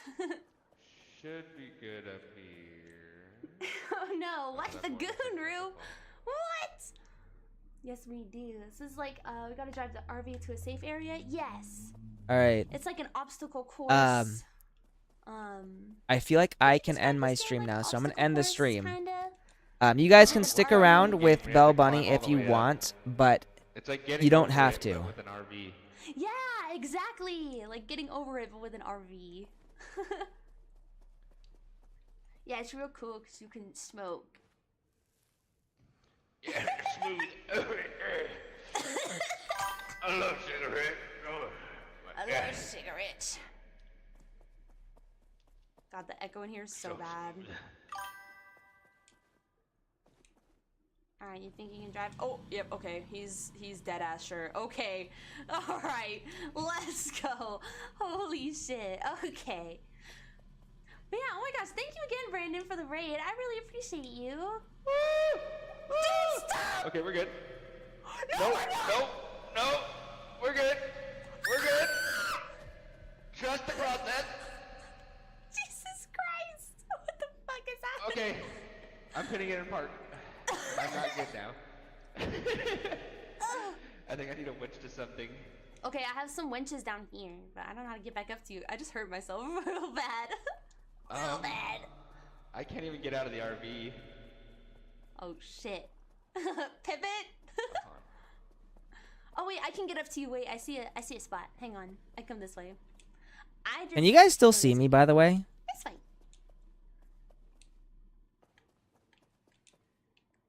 And go up here. I want to do this, so I gotta. Oh right, we're gonna go here. Wait, No, where are you? here? Oh. No, not hang here. on. Here. It's okay. There's We'll all just the winch. views, you don't even need that. Yeah, we don't even. Okay. Yeah, let me just do that. Your butt end is stuck on something over there. I can't even say. Oh. Yeah, we'll just winch you out. Here. Let's go. Gotcha. Let's go. Let's I'll go grab this my way. butt. Let's just winch you as far as we can up here. Yeah.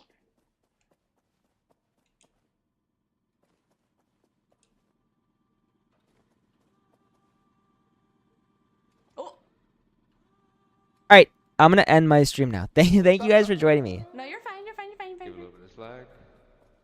Yeah, I don't want to